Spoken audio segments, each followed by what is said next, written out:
Hey everybody, welcome to Beyond Magog, another out of character stream. Just chilling today, chilling. My voice is sounding better. Anybody who watched SideQuest this week knew we had a short show because both me and Weibo were fucking sick. And I knew I couldn't hold up the voice for more than an hour. I knew it. So we did a short SideQuest this past Monday. It happens. This is not the professional radio industry where people perform regardless of what's going on in their lives. This is YouTube. We take breaks from time to time when we're sick and can't function. So, what's up, everybody? I just thought I'd kind of just talk at you guys for a little bit until people start showing up, see what happens, But hey, Lo-Fi, how's it going? Ghost Recon, what's up? Yeah, I want to elaborate on Maidens of Moorescar. I know I sent out that poster yesterday, and everybody already started getting like questions and things like that. So I thought I'd talk a little bit about Maidens of Moorescar, and then do unboxing because I have packages from fans. So thought it'd be cool to open them up on stream instead of just opening them. Would you guys like that? Would you guys like to? It's like Christmas. You guys get to see me open my gifts.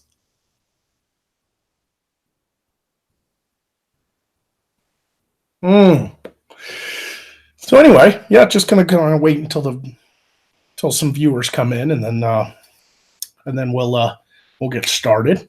So yeah, that's kind of the upside to having a pre-stream countdown on SideQuest. That 5-minute countdown at the beginning helps get the link out there because not everybody gets the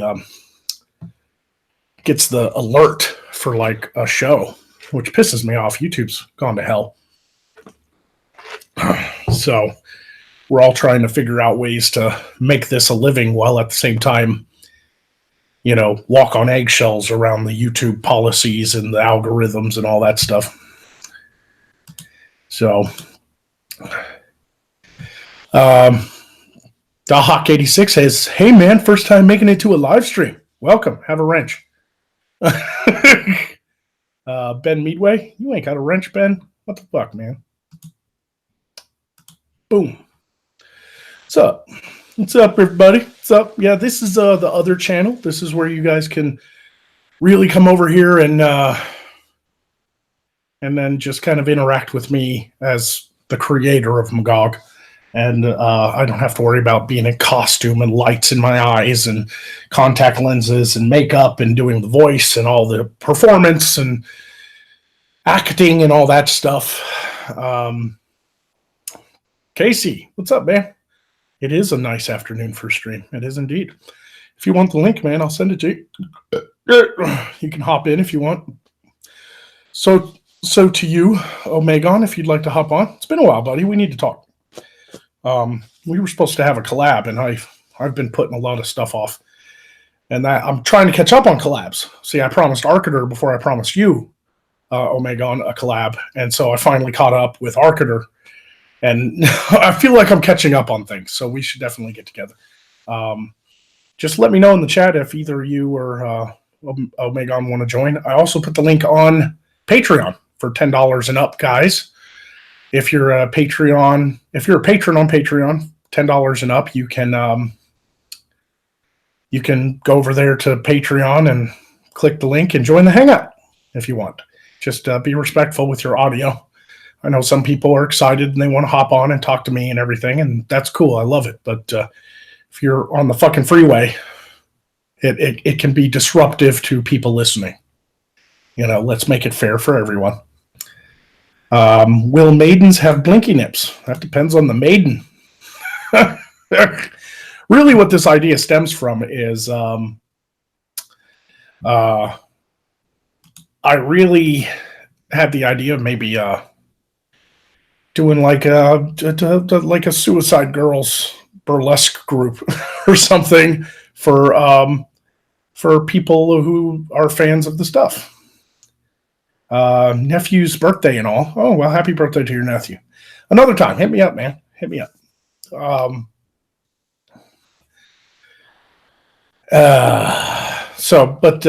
the Maidens of Moorescar idea comes from not only wanting to kind of start interacting with some other people, but also to hopefully get like hot girls who want to dress in medieval, get ups and create characters and stuff. So it wouldn't just be like a calendar with hot medieval babes. It'd be like they're actual characters in Magog's world.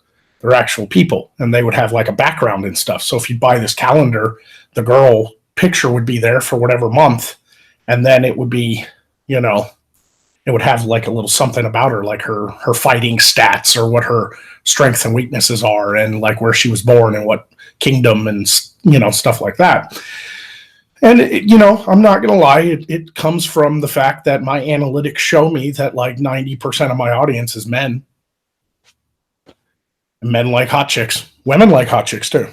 So I'm not being sexist. Good and well, women like hot chicks too. But I'm just trying to kind of branch out and do all kinds of different projects, not just, the Magog. But I think the biggest thing is, hopefully through Maidens of Moorescar, I also get to meet some lovely ladies that might want to join the bigger show in the future, like actually become characters on the sitcom. So I am currently wondering what actress I'm going to find to play Lythea. That's such an important character for the first season of the show and what I've written so far. I mean, very important. She's like Magog's opposite. So, yeah, I definitely need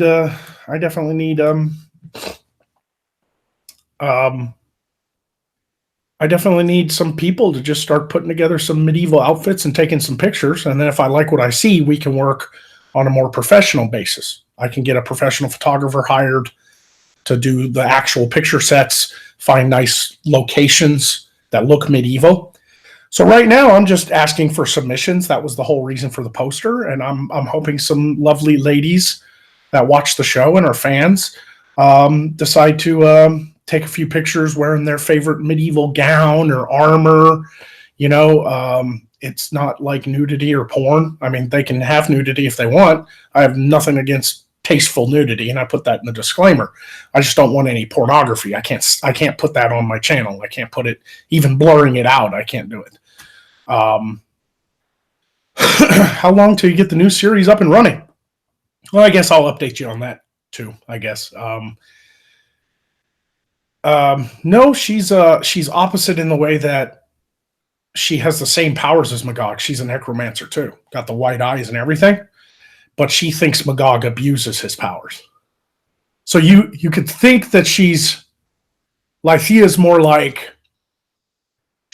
like him than she realizes, but she is quite opposite when it comes to the use of necromancy.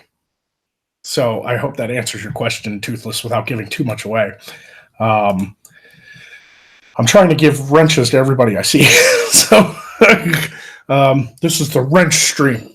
But yeah, I guess I'll update you on that too. Very exciting news.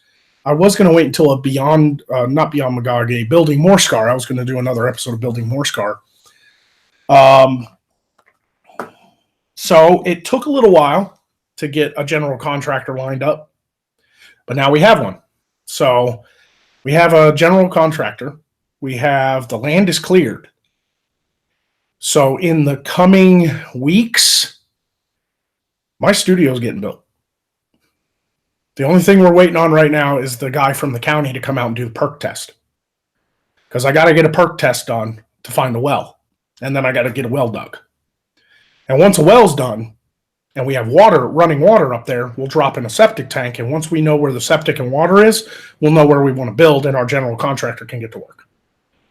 So it's pretty exciting. The general contractor we hired is actually a friend of the family's. I didn't think I would have asked him months ago if I thought he was still in that business, but it turns out he's really not. He used to build houses and then sell them, and then he used to buy old houses and fix them and sell them, turn them around. But he's kind of retired from all that. He's an old family friend. He played football with my brother back in high school. But turns out he's willing to do this for us, as long as he gets to hunt on my land anytime he wants. So the good news is I got a contractor that's going to build my studio, and as long as I buy the materials, he's going to do the work for free. Because he wants to hunt. So I was like, dude, even if you weren't building my place, you're more than welcome up on my land. So he put himself a deer stand on the back, like two acres of my property. I ain't never going to see him. He can come out and hunt all he wants as long as he gives me some deer sausage now and again. You know what I'm saying? Halo Ninja, what's up, buddy? Paul, welcome. Paul Banks is here. So I'm going to do an update video to show you guys the cleared land. I'm going to go up there probably tomorrow afternoon and film. I promised you guys that. The work has been pretty sporadic up there. The guy we hired to clear the land did a really great job, but he got called out of state to do another job and had to come back and finish. So we had to take about a week off, which ended up being okay because it rained for like a whole fucking week here. So after the studio's built, I'm still answering that one question. After the studio's built, that will determine when the bigger show starts happening, because I have to build the bigger indoor set in the studio. And once that happens, then I can start putting together this bigger show while simultaneously doing some more fun things like actual Magog adventures, because now I have all this land I can run around on. I'm not stuck in this tiny little apartment, with the neighbors screaming at me if I'm too loud. So a lot depends on when I'm moved up to the studio.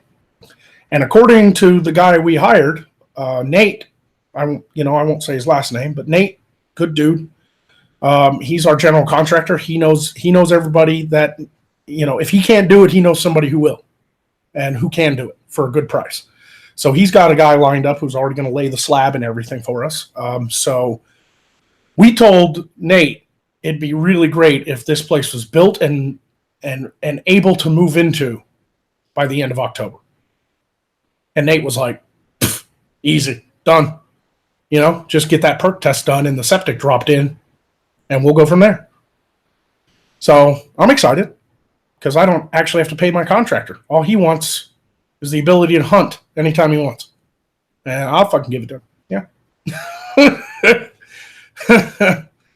So I hope that answered the question. There is no actual time frame of when the bigger show gets started, because it all depends on getting the studio built and me moved. Once I'm moved, then things will hopefully go a little faster. I can start building the village. I can start collecting props and stuff because I actually have the space for them. I'll get a P.O. box in that other county so people can start sending me stuff. I'll arrange for a meeting of patrons. Anybody who wants to come down to Arkansas and help build the place, help build the medieval village, I'll probably schedule something for early next year. We don't want to work in the summer where it's blazing hot. So I want to try to start building the village at the tail end of winter, where it's not too cold but not quite spring yet. That would be great. Like sometime in late February, early March, or maybe mid-March. That'd be a great time to build the village, because the trees would still all be dead. All the leaves will be gone. Ain't gonna be no snakes and chiggers and ticks and all kinds of stuff out there, but it won't be 24 degrees outside, at night. So we'll see how it goes once I move. That's the biggest step, is I got to get this place. I got to get this new place and get out of this tiny little apartment. I'm stuck here. My hands are bound as long as I'm in this tiny little 570 square foot apartment.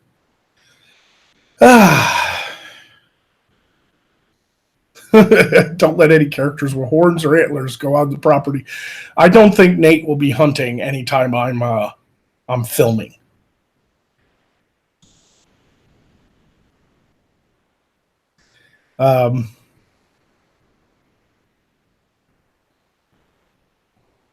Anyway,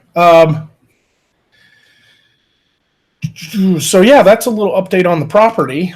I'd like to think you guys will get an update video soon on the actual cleared land. And then I'm hoping that I'll be able to have the studio done by the end of October. If everything goes right, and Nate is as good as he says he is, which I believe he is. He's done a lot of work for us in the past. He's the one who fixed up my grandparents' place to make it handicap accessible for my grandfather. He tore down walls and redid the bathroom to make it a handicap bathroom and all kinds of stuff. So I trust his work. He's a good friend in the family. So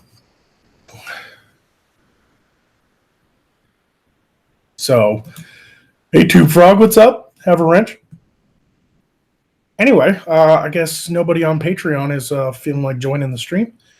And it's been 15 minutes since I started, and we've got 83 viewers. So I guess it's time to kind of start talking about Maidens of Moorescar and do my unboxing and see if anybody does drop by. So,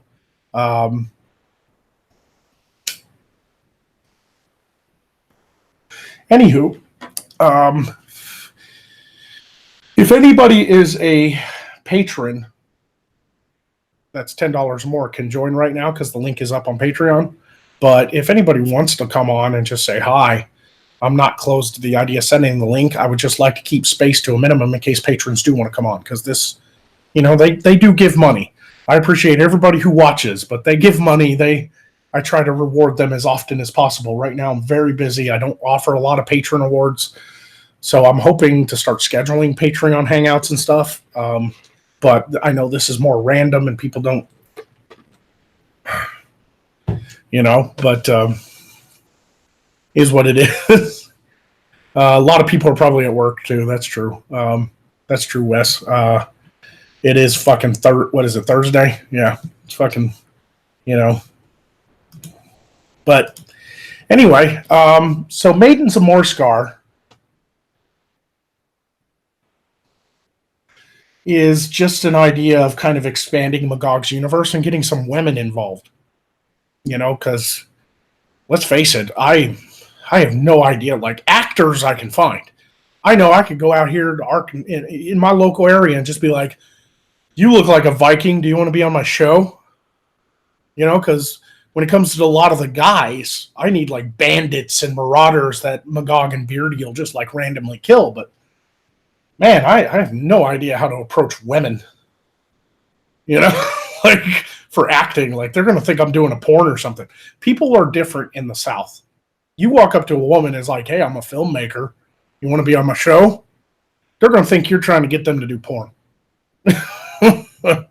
So I'm starting these other projects in the hopes of also helping out the community. Some of these female cosplayers and stuff that love building outfits and things like that, and get promoted on my channel. And I'll even pay for really good, if you got a really good setup and your pictures are top fucking notch and you're sexy as hell with a medieval outfit on and you totally created a character from Morskar, I'll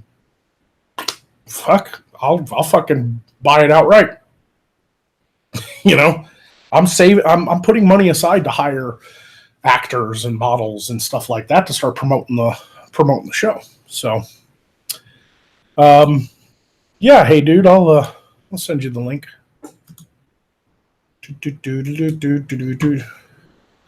Because I think Hey Dude said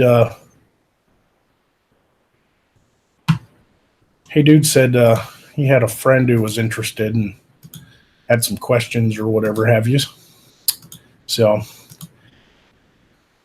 there we go. Here we go. Oh, yep. That's my Goofy. Well, gee, Mickey. All right, there we go. We are joined by people. There's definitely background noise, though. What did I tell you? What did I fucking tell you? It might be me, depending on what background noises you're hearing. I'm sitting in a McDonald's. That'd be it. That'd be the background noise. I hear a lady talking and some stuff. So, but we are joined by me myself, and then I'll walk to the truck. Yep, sounds good. We are also joined by Ben and Sasu. What's up, man? What's going on, guys? What's going on? Not too much yourself. Fucking chilling, bro. Fucking chilling. Makes two of us. I understand. Today is my one and only day off this week, so yeah, I'm chilling. Hey, I picked a good day to stream then. Yeah. Damn right. Fuck yeah. Fuck yeah. Beth's in the chat. Beth, you should come on sometime. You need to come on my stream. She's shy. She's Understandable. Oh yeah. Beth's a bit of a in real life friend, so I'm just teasing her. she's probably all like, "No, I'm never coming on your stream. Quit asking me." Everybody in the chat type, "Beth, get on the stream." Just spam it right now. I want to fuck with her. Do it. Just do it. So, yeah, I'm just talking a bit about Maidens of Moorescar, and I'm also going to do an unboxing. So, fun. Yeah. Hell yeah. Yeah, it's like Christmas over here. Boxing. Hey, look at this shit. Look. I hit my mic. Look, I got packages.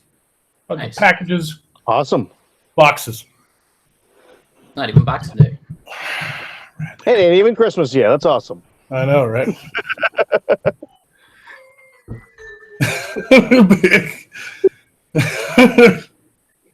The chat's typing in Beth, get on the stream. Oh, she's making potato soup. That's way more important than getting on stream. Aha. She has now realized my power and influence. Motel Bros dropped a side of the chat to tell Beth to get on the screen. But anyway, how you guys doing? I hope I've updated people sufficiently on the land. You guys will hopefully get a video tomorrow because I'm going to go out and film a little bit sometime. I don't know when, but because I am supposed to also get on. Weibo's got a stream tomorrow. She's doing a roast of Weibo Jones like she did last year, and she wants different YouTubers to come on and basically make fun of her. You know, it's a Comedy Central roast, and I'm like, "Fuck yeah, I'll get on your stream and fucking call you big titty dumbass."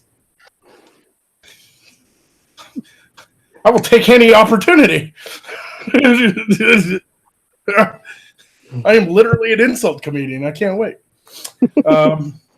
So yeah, I will be doing that, but hopefully I have time to go up there before the sun goes down to film, you know, and actually do a little tour of the whole land and all it's cleared and everything. Put it up on Patreon.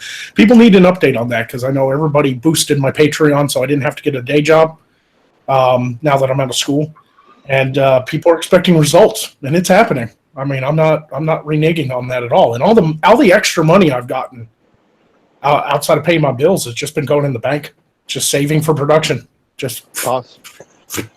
if I don't need it, I don't buy it. Period. Awesome, You know? man. So all the money, all the extra money from Patreon I've been getting from all the wonderful patrons who donated enough for me to live. And what I promised is that they would get the bigger show and the studio built and the bigger Magog set for the regular videos as well as the sitcom and stuff. Yeah, all that money's going in the bank, just waiting to build the village. Every penny I can save is just going right over there. It's pretty nice. Yeah, can't wait to see it, man. That's just awesome. Yeah, I'm still trying to figure out where I'm going to build the village on the land because I don't want to build it too far away from the studio. Because if I do that, it'll be towards the back of the property, and that's where Nate's going to be hunting. So, I don't know. I'll probably build it on another acre. Like, I'm probably going to clear another acre next year. You know, just leave the nice trees and then build the village around the trees, you know. So it looks kind of lived in and, you know. So...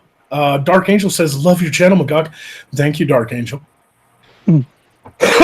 So anyway, we are joined by a Jason. Oh, Hello. what's up, Jason Bourne. Jason Bourne. Actually, my wife's a patron.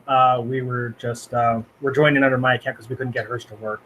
So you're not a patron yourself. Your wife is. Yes. Fuck off my street now, Joe. I'm spending Me money too. for And I was both going to of say us. kick him. No. She's right here. She's just too nervous to talk. Well, Peoples. hello, Jason's wife. welcome to the stream. Chambers is here. What's up, Chambers? Who invited Not much Chambers? of it. Huh? She's a Who patron. invited Chambers? Yeah, I'm having to shift my amount due to a job situation. So, but yeah, it's like, hey, I can do $10 today. Yeah, Yeah. sure. Give me money. I know I'm doing all right, getting used to my hubby's new job or whatnot, and actually having to throw away mine because my employers are being dicks, and so. Oh, that's not Yay. cool. Well, that's why Yeah. God invented arson. I Oh, get just the arrested. No, you won't. That's the whole point of arson. It gets rid of the evidence. Oh my gosh, you're bad. So how are you doing? I'm doing pretty fantastic. I'm feeling better since I was sick earlier this week. That's why we did a short side Oh. quest. But I'm feeling better, and I've got all kinds of new plans for the channel. And I've got Maidens of Moorescar project kind of up and running now. See who responds to that. Who wants to be like a medieval babe and make some fucking money? You know? See, I would if I could draw it out, but I don't think hubby would approve of me actually sending pictures, and I don't have the money for the other stuff that I would need. So it's like, yeah, damn it. Yeah, this is definitely for cosplayers because I'm looking for people that could potentially become actors in the future. Like actually do okay. collabs and stuff. Like this is a good way to make money. Like if you're a cosplayer and you already do this, like a lot of girls already do this type of stuff. They take pictures in their cute outfits and stuff. It's like, why not make a calendar of that and sell it to my Morskar fans? Why not create female characters? And at the same time, hopefully meet some really nice people that might want to come down and be a part of the show. Now, that's Yeah, really no. the point of Maidens of Moorescar is to get some female presence on this incredibly misogynistic channel that I have.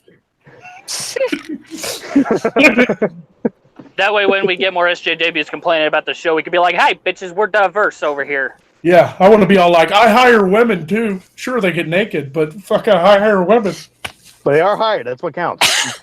Well, let's let you get a twofer because I'm Mexican and my wife's a woman. Right there, we go. I have a very diverse group of fans. You know, we got a trucker. We got a guy who likes to use Wolverine, even though he's not really Wolverine. Yep.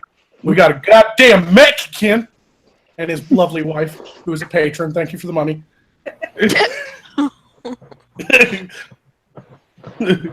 Now, with Wolverine being Canadian, I live close enough to Canada. I could probably pass myself off as one, maybe. So we could do that if you need a little extra help in the diversity department. Yeah, whatever, Logan. I thought you died in the last movie. Shut up. Damn. We don't talk about that. Yep. Beth's got it right. Fucking Sausage Fest over on my channel, so it's about time to liven things up. You know. So I'm hoping to get some really nice pictures and maybe even like videos in of girls wearing their outfits in a nice medieval setting. Nothing like the only modern indoor setting I will accept for the Maidens of Moorescar is the kitchen. Oh.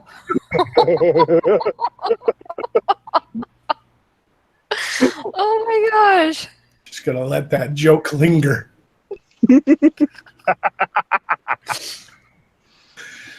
That's terrible. Oh, that was funny. Oh my gosh. That does bring me to one question I did have about like the pictures and stuff, just in case any of my friends ask. Like, what was your idea of like the tasteful nudity, as in like what would pictures of that involve or videos of that involve or something like that? Because personally, I can't not think of anything. explicitly sexual. That's all I asked for. I mean, tasteful nudity's fine because dudes are dudes and they like chicks that are fucking naked, but I don't want anything explicitly pornographic. So think like Playboy. Oh, yeah, I Okay, fucking. I knew you didn't want anything like Be a little go off artistic with Pornhub, that shit. but, Don't just be all like, "Here's my pussy." You know. You might get some of those, Magog. You never know. Probably. I wouldn't doubt. But I can't give that to my fans. It's all supposed to be tasteful. In fact, nudity is not even a requirement. I'm just not going to say no to it because it's up to the person's artistic interpretation. If a girl wants to have fairy wings on and blinky nips and that's about it, I'm going to be like, well, it counts. It's lore. We done established that in side quest. But So basically, anything left to free the nipple.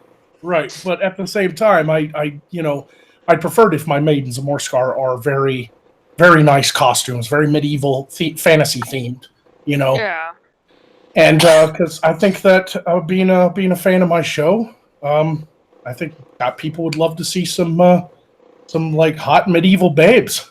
There's nothing wrong with that. Halloween, it is the season of Halloween, so all the costume stuff that you normally wouldn't find is out right now. So that was the best time to get all that crap together. Yeah. What is that Don't get me noise? wrong. If some girl sends me a video and she's got elf ears, but she's doing herself with a dildo, I'm gonna be like, I appreciate it, Oh. But it ain't happening. but I can't show this to my fans. I'm not running a porn site here. No, Yeah. that's for your personal collection. Yeah, but I want to let you know that I am thankful.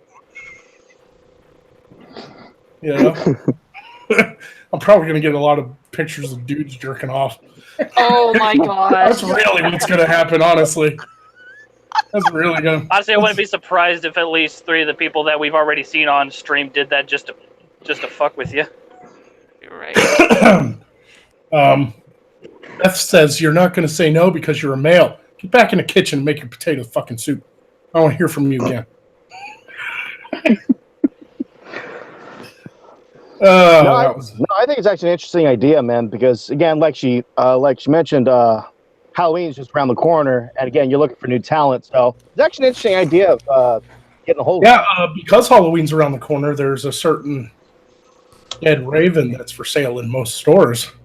Yeah. Extra props to the girl who's got like the sexy medieval gown on and her hair done up like in the medieval era, but she's like holding Poe between her boobs. Extra points. Extra points if you go out and buy Poe for $12.95. I swear to God, I'm giving that fucking company a boost. Where did that reminds me? Where did you get Poe? Because I've looked at a couple Halloween stores. I can't find one that looks like him. Yeah, me neither. Are you serious? Amazon. Yes, I bought Poe. I bought 3 Poes on Amazon because I broke one's head off for a joke. I blew his head off. His head exploded after watching Demi Lardner. Boom! Ah! I actually, yeah. Oh, go ahead. Sorry, my God. I always wondered if you had to break him to do certain things, or if he was Yeah, I have like to 3 come back Poes. together. Or No, I had to break him. I could glue his head back on, but it wouldn't move. He'd be a Poe that doesn't pivot. But no, they're like $12.95 on Amazon. Poe. Well, you could also get them. I know that stores like Walgreens, Home Depot, CVS, Walmart, you should be able to find them there. And Big Lots, too. They carry a lot of the skeleton creatures and the cats and stuff. I think this year they have dragons. So, Yeah.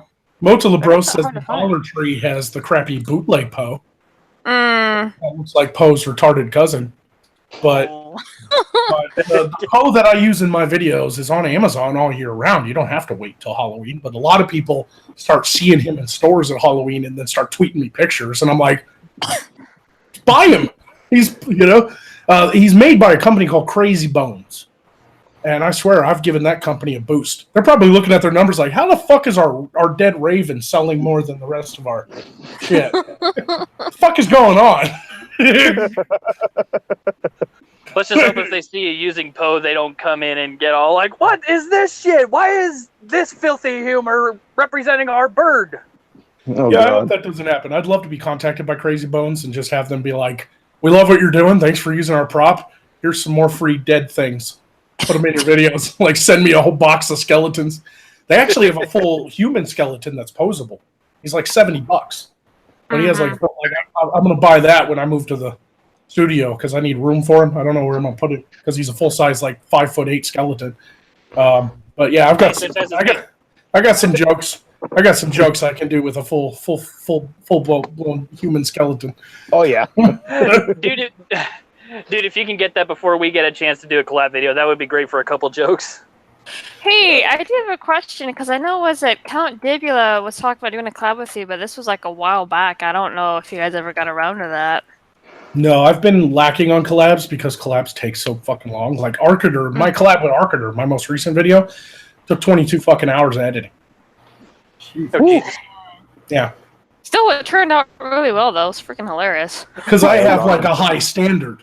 Like I have a really high standard. I won't just let, like any old, like Arcader's probably pissed at me because I'd message him back, be like, "What you sent me ain't gonna work. Record it again." Like, he was getting all pissed at me. I was like, I need a new thing here and here. Record it now. No. Moto Lebro says, I still don't understand Crazy Bones' spider and scorpion skeletons. Well, Oh yeah. they're Halloween props. What do you want? Those things have exoskeletons. They're insects. They don't have skeletons. But Yeah, I'm pulling up Google Images right now, and one of the stores I go to has the spider, and it's just like that doesn't make any sense, like at all. The fish are pretty cool though, the piranhas. Yeah, they have some fun things. They're obviously not meant to be realistic anatomically. I mean, Poe's got like bones on his wings. Birds don't have that. Yeah. But doesn't Arcader really like high standards as well? Yeah. He has a whole green screen set up, and he got a costume and everything. Just do my collab with me. So collabs are kind of difficult for me because they're hard to implement. I love doing collabs. I love working with people, but at the same time, they're so difficult. Take me forever. And I've still got a collab with Magog to do. I like Count Dibs, man. I do. I like him. I just haven't figured out how to do a collab with him because he's a little 3D animated character. He doesn't play a character or anything.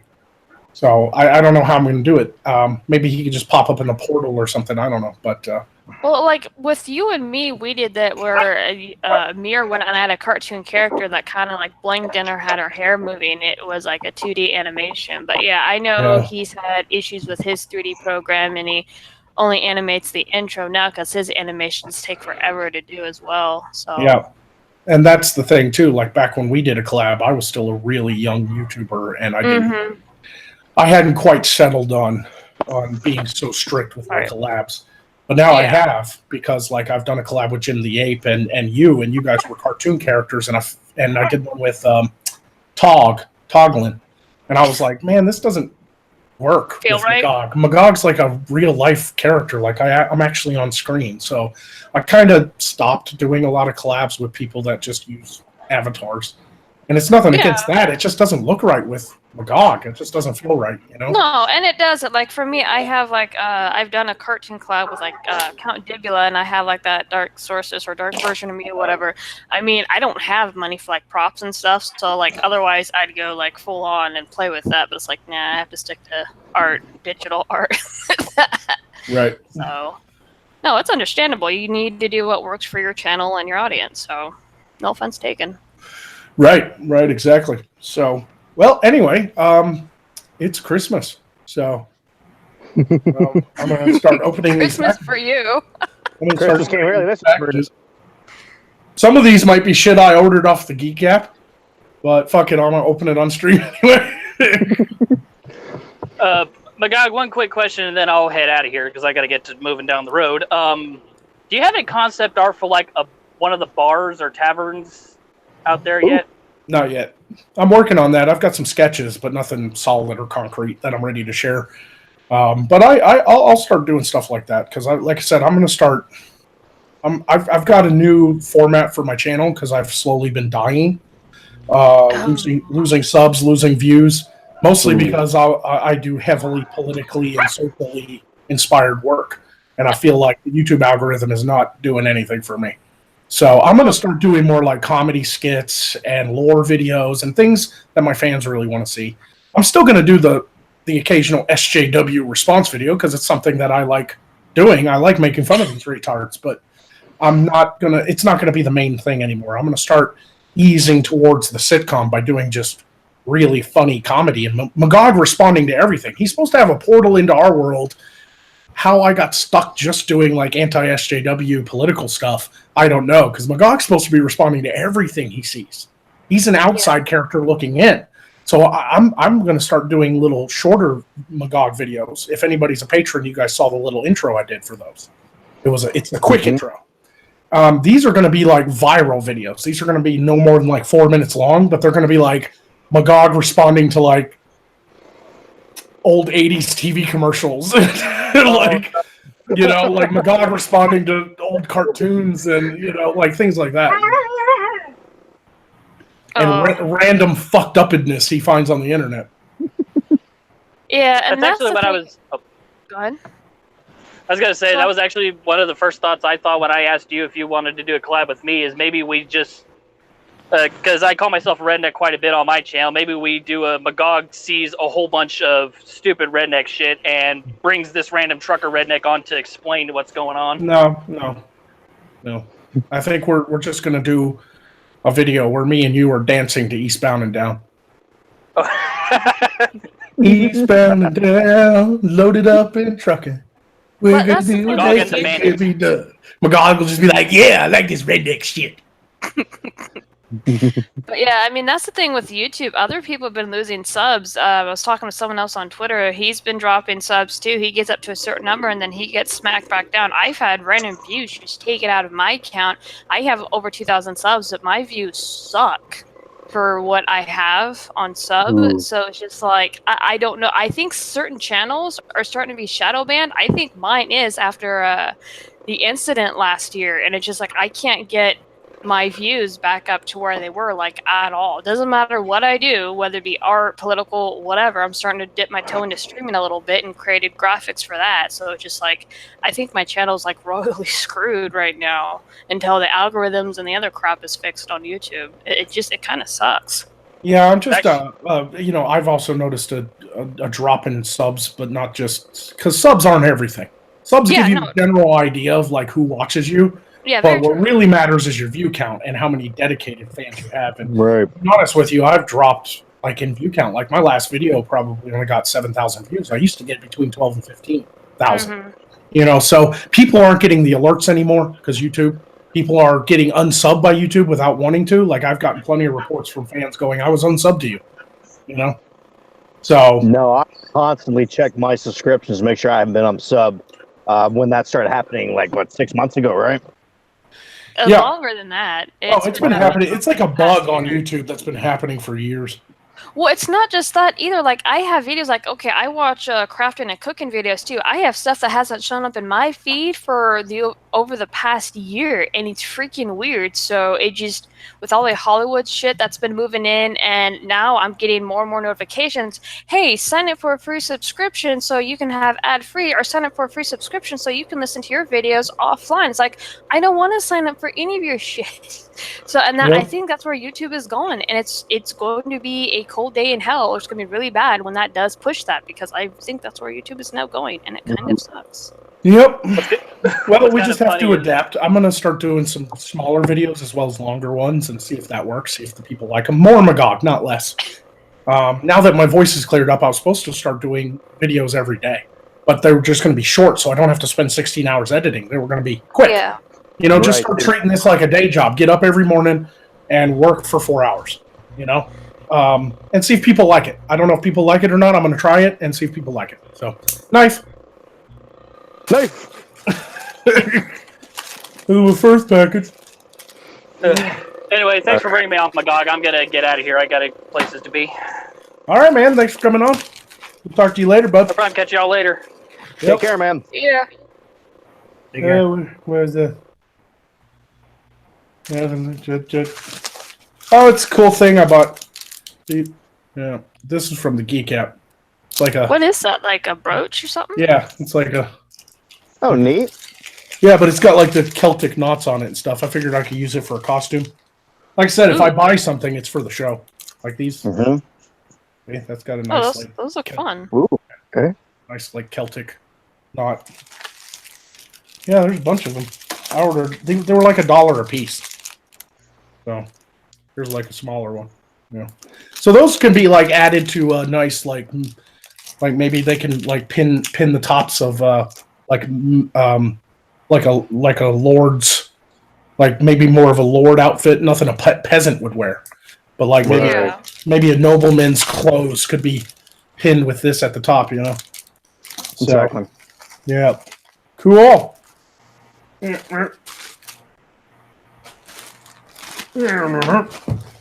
Ah. Oh, I like my little shark tooth knife. This thing comes in handy.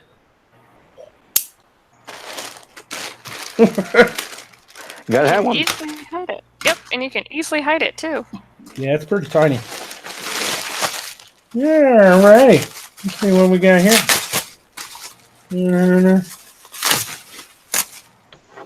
I don't know what that is. What the fuck? What? Uh-oh.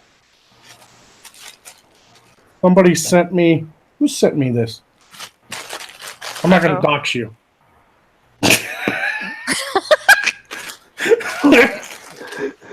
Somebody sent me. Somebody sent me a doll. Oh, What?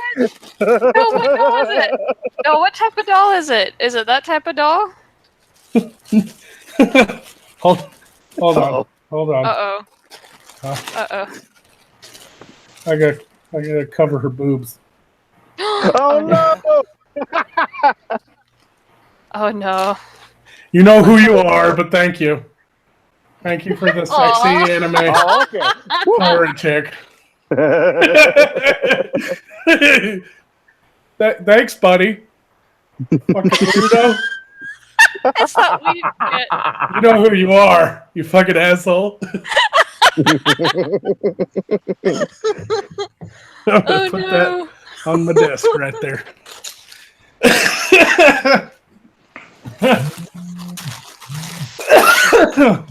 That's funny. I got worried for a second. I'm like, uh-oh, what'd they send you? Our top comes off. That's why I had to. I can't show it on screen. It's probably really loud, the packaging. Sorry, everybody. Echo! Someone is echoing. Who's echoing? Not me. Don't know. Hang on. Not I. This is Might be me. This is a. What is that? A robe? A shirt. No, it's a. Kind of probably hard to see, but it's basically. Okay. It's just a. I'll be it's right like a back. big scarf. See? Okay. Yeah, like medieval. Ooh. It's nice material too. Oh, there we go. Careful, man. It might be a hijab. Yeah. Oh. No, it's something I ordered. I'm joking, It's got I'm like joking. frayed ends, so it kind of looks all like tattered and like something somebody in medieval times would wear. You know. So this could be like part of a costume. You know, like go over some armor. You know. Yeah. All right. So that's cool. Yeah, that Question. one there's from the Wish app. But would it be? $10. Would it be over or under? No, it's just a long, thin piece, like it's a scarf. It'd See, be it's only- over. You'd wear it Yeah. to like keep your neck It's only warm. that You wouldn't wide. wear it under. Yeah, Yeah. so it's only that wide, but it's like really long, so you can wrap it multiple times and stuff. Nice. Yeah, it's nice though. It's a nice material. It looks really nice on camera. Not this camera because it's a crappy 720p webcam, but it kind of has like a canvas feel to it. Something that would look good in a medieval setting, I think. Right. You know, it doesn't look too modern of a cloth. You know. Yeah, I need to get an external webcam. The one that I have is so outdated, it doesn't even work with my laptop. So I need to invest in some things. It's one Is of those everybody enjoying the unboxing? Let me look at the chat. I've been ignoring the chat. Uh-oh. I got a sexy pirate hooker. I got a Okay. sexy pirate hooker. That's her name, Bo Hancock. Who? Bo Oh, Hancock. what One Piece? No, that was Boa That's One Piece. Hancock. That's One Piece. Yeah, no, I yeah, but that didn't look like Boa. Usually, I'm not. Oh, I guess I must have changed her outfit Yeah, for the. Show her again. I don't know what you're talking about. I The honestly anime don't. figure. He's telling me it's Boa. That doesn't look like Boa. That. Look at the earrings. Yeah, no, you could be right. I don't know. Those are her earrings. But I have Boa- no idea. I don't watch a lot of anime, And she so got big boobs. But I know who sent it to me as a damn joke because I called him a dirty pirate hooker.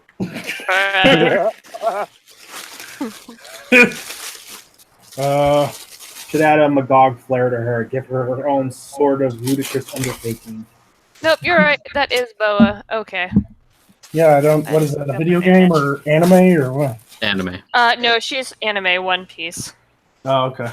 It's like a whole pirate themed anime. Thank you, whoever sent these. Hopefully, Oh. whoever's watching. Oh, gauntlets. Cool. Bracers. I wouldn't exactly expect these to stop a blade, but Well, don't because what's the difference between bracers and gauntlets? Don't gauntlets have like that hard gauntlets surface? are actually metal that cover the whole thing, the whole hand. okay. Bracers are just the arm. Yeah. Okay. Don't know how to put these on, but is it this way? And I'll have to send you my bracers. Good for a costume, somebody's costume. Like I said, I'm just collecting random stuff. Who knows? I get my actors to come out. I'm hopefully have a whole room filled with shit that people sent me, and somebody will grab these and be like, "Oh, these will look good for my character." Put them on. So we have use for I them. like that they have little buckles. Yeah. Yeah, that's pretty cool. I like that. But thank you. Big fucking anime titties. Berserk shirt bear. I'm ready for my close-up, Mr. Magog. Says Justin, you fucking asshole. She actually has some very interesting powers in the anime. Oh, you're talking about Boa. Yeah. Oh yeah, she looks at you, and if you have an impure heart, you'll turn to stone. So she's kind of a horn dog too. Like the positive Luffy. Medusa or something. All right, last of the paper packages, and then I'll get to the big box.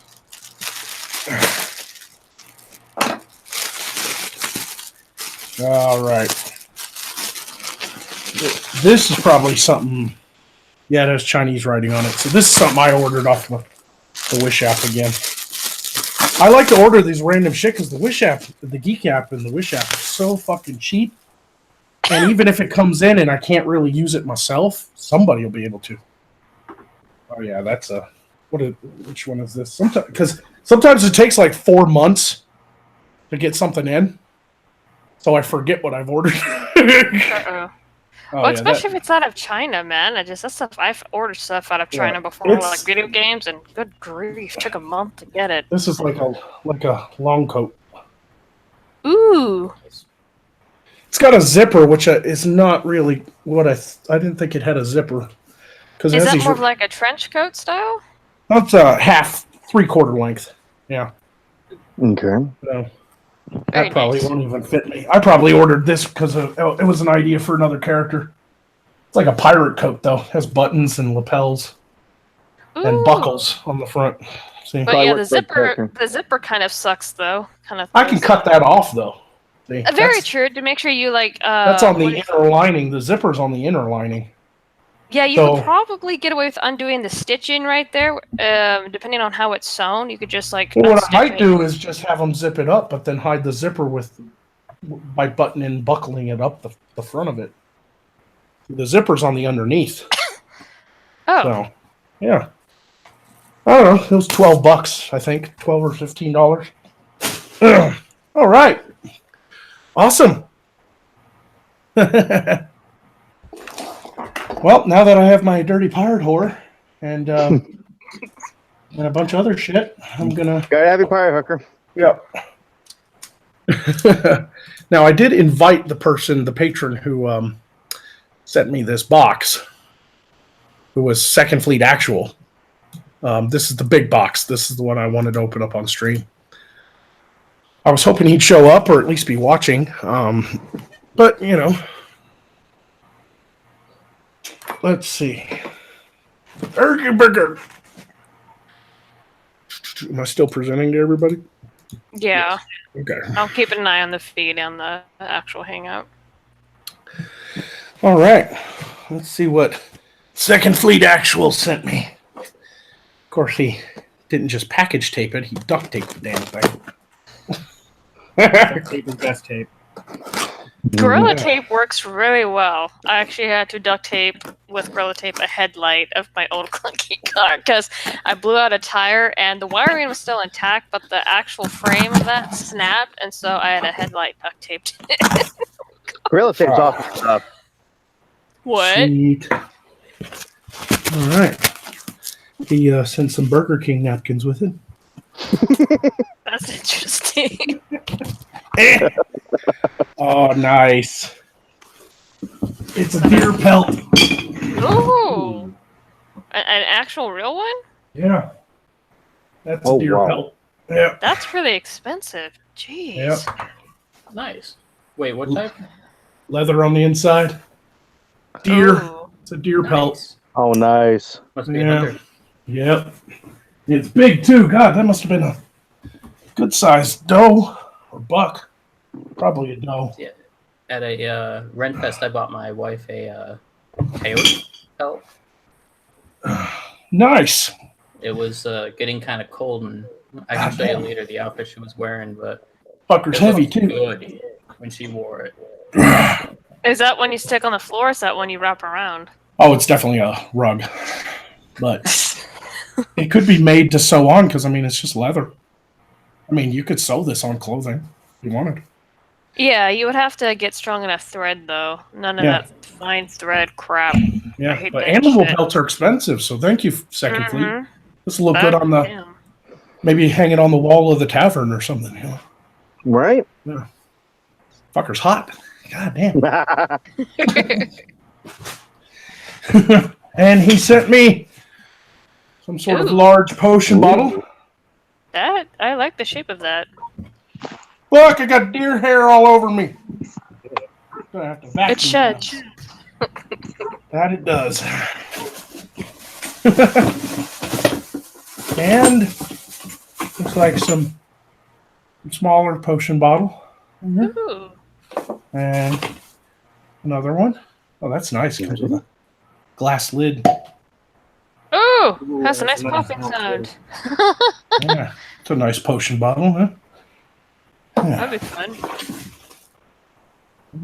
little potion bottles and stuff. You're going to need them. Yeah, Yep. nice. I like these too because there's no labels or anything like that, so they work really well on camera because they could pass for not modern, you know. And that's it.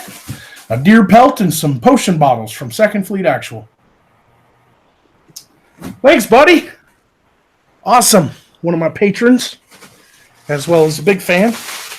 Second Fleet Actual. I appreciate it, man. Thank you so much. A deer pelt. Deer pelt. Must be thirsty for beer. I keep saying beer. Help. Oh my god, now we know what happened to Beardy. But Oh, no. But yeah, thank you so much, Second Fleet. I appreciate it, man. Thank you so much. Yeah, and that's it for today. That's it for the unboxing. But I had quite a success. I got a deer pelt and some potion bottles and a dirty pirate hooker. Heck yeah. You said her name is what? Boa Hancock. Boa Hancock. I'll put my hand on her hand on my cock. Oh my god. It'll turn to stone. Motive Labros, ever get that candelabra? No. I just checked downstairs at the office. This the only packages I got. So if you send I got the first package you sent me. I opened those up on stream. With the little book that has the eyeballs in it and all that stuff, but I haven't gotten a candelabra. I'll check again. Maybe I missed a package. Let me go see if I missed it before you go to the post office or whatever and see if you can track it down. Sorry, Moat. I didn't get it. I haven't gotten it yet. Yeah, no, I haven't got a candelabra. I'm trying to, yeah. I mean, I get a lot of stuff, so I'm trying to think in my head. There's a good chance, because I get so much stuff, that my office manager has the box down there amongst all the other packages for this apartment complex. But just didn't read the name or something and forgot. I'll go down there and look through all the packages. Usually I walk in and she has mine set aside because I get so much shit. So Yeah, there's a chance she accidentally put mine among everybody else's because she usually separates mine because I get so much stuff in. So let me check. If it's not in, I'll message you, Moat, on Twitter or whatever. So. yeah. What was gonna get the tracking number? I was about to tell him like check the tracking number status, and if it's still out for delivery, then That's only if you paid to have it tracked. well, it sounds like they have the tracking number. So Oh, okay. Well, yeah, I'll. Yeah, if it says it's delivered, it might just be lost among the other packages down there. Like I said, she might have missed one, and I didn't think to look through the big pile of packages for other people, because usually, like I said, she separates mine. She's like, "You get stuff all the fucking time. I just put yours over in the corner." I'm like, "Okay." So let me check. Let me check, man. Don't put the tracking number in the chat, man. I was about to say. just let me go down and check, and if it's not down there, then I'll Twitter you, and you can send me the tracking number, and I'll try to find it and see if it was delivered or see if it's sitting somewhere or something like that.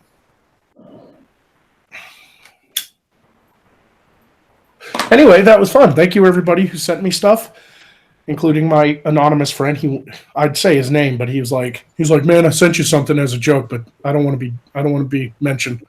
I was like, "Okay." He's a buddy of mine, so he sent me a goddamn big-tittied anime pirate. Thanks, man. He's going to look another good. one. He Send looks. him another one. There are other characters. She looks good standing right next to my incredibly rare, only 2000 made John Constantine statue. I never showed that on stream, did I? I don't know. He's porcelain. And he's very, very, very, very fragile. I think we got some extra Bayonetta figures. Yeah, there's only 2,500 made. Oh, wow. Only 2,500 made, and I have number 1,042. Oh, dang. Oh wow, that looks like it's really well done. Yep, John. And that little cigarette there is made out of porcelain too, so I got to be real careful with him. Oh dang. That can pop. That can break right off. He's got like a beer mug, and the demon is like serving beer. The little demons at his feet. I know not all the figurines that come out that are like produced or whatnot. Some of them I know from like certain video games and shows that look like crap, but that one looks really well done. Yeah, it was a rare DC release back in early 2000s. Damn. That's my collector's John Constantine statue. Cost me, I bought it on eBay for, somebody was getting rid of it and it was still in the box. I still have the box in styrofoam too, so that I can pack him back up easily. But God, I paid $250 for him. Ooh. And now he's worth like, now those, because there was only 2,500 of them made, now they're worth like $2,000. Wow. Mm-hmm. Damn. He was a nice purchase because I was such a big Constantine fan. Because before I got him, the only one I had on my desk was the little Constantine, little Hellblazer guy, little John. Holy crap! I know. I have the only figurine I have. It's back in my parents' crapper with my dad or whatever. Is a Sheik figure, and it was $75 at the time. It was, I think it's like this big, and I even have the box, and it's pretty heavy. It has like a snow little base or whatnot. I don't know how much it would go for now, but it's one of the big heavy ones. Moat of Labros is one of my favorite people. He's officially one of my favorite people. Someone made a statue of Sting. This guy, he knows. He knows. The artist who created Hellblazer, John Constantine, modeled him after the singer Sting, because back when he created John Constantine, he was a huge fan of the Police, the band, the Police. Oh, that's a nice. That's a nice dark elf from WoW. Oh yeah. Oh, yeah. Of the Horde. Very nice. Yeah. I see, I'd show mine, but I don't have it with me. This shit is heavy. Yeah, John's solid porcelain, so he's like 5 pounds. Yeah, he's I like think she's like a full resin or something. Wow. that's a nice one. That's a nice detail too. A lot of detail in the armor and Very nice. cool. I have a bronze statue here on my desk too that has a I have this bad boy here that I bought in Germany when I was there. Solid bronze, heavy as fuck. But it's a statue of Raphael the Archangel. See, I could give you a link to the thing I have. I'll put it in Google Hangouts real quick. But yeah, it should still be with my other crap that my dad has. But yeah, I have the box. The box is a little bit damaged from what I remember, but the styrofoam, I have the base. I mean, everything. And it's kind of a heavy thing. I don't know how expensive they are now. Oh, wow, this is more expensive than the freaking Skull Kid one. Oh, chic. Yep, this is the one I have. I don't know when I'm going to get it back.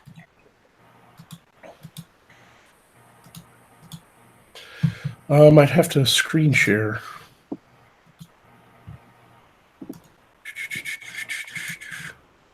Yeah. So that's something you have right there.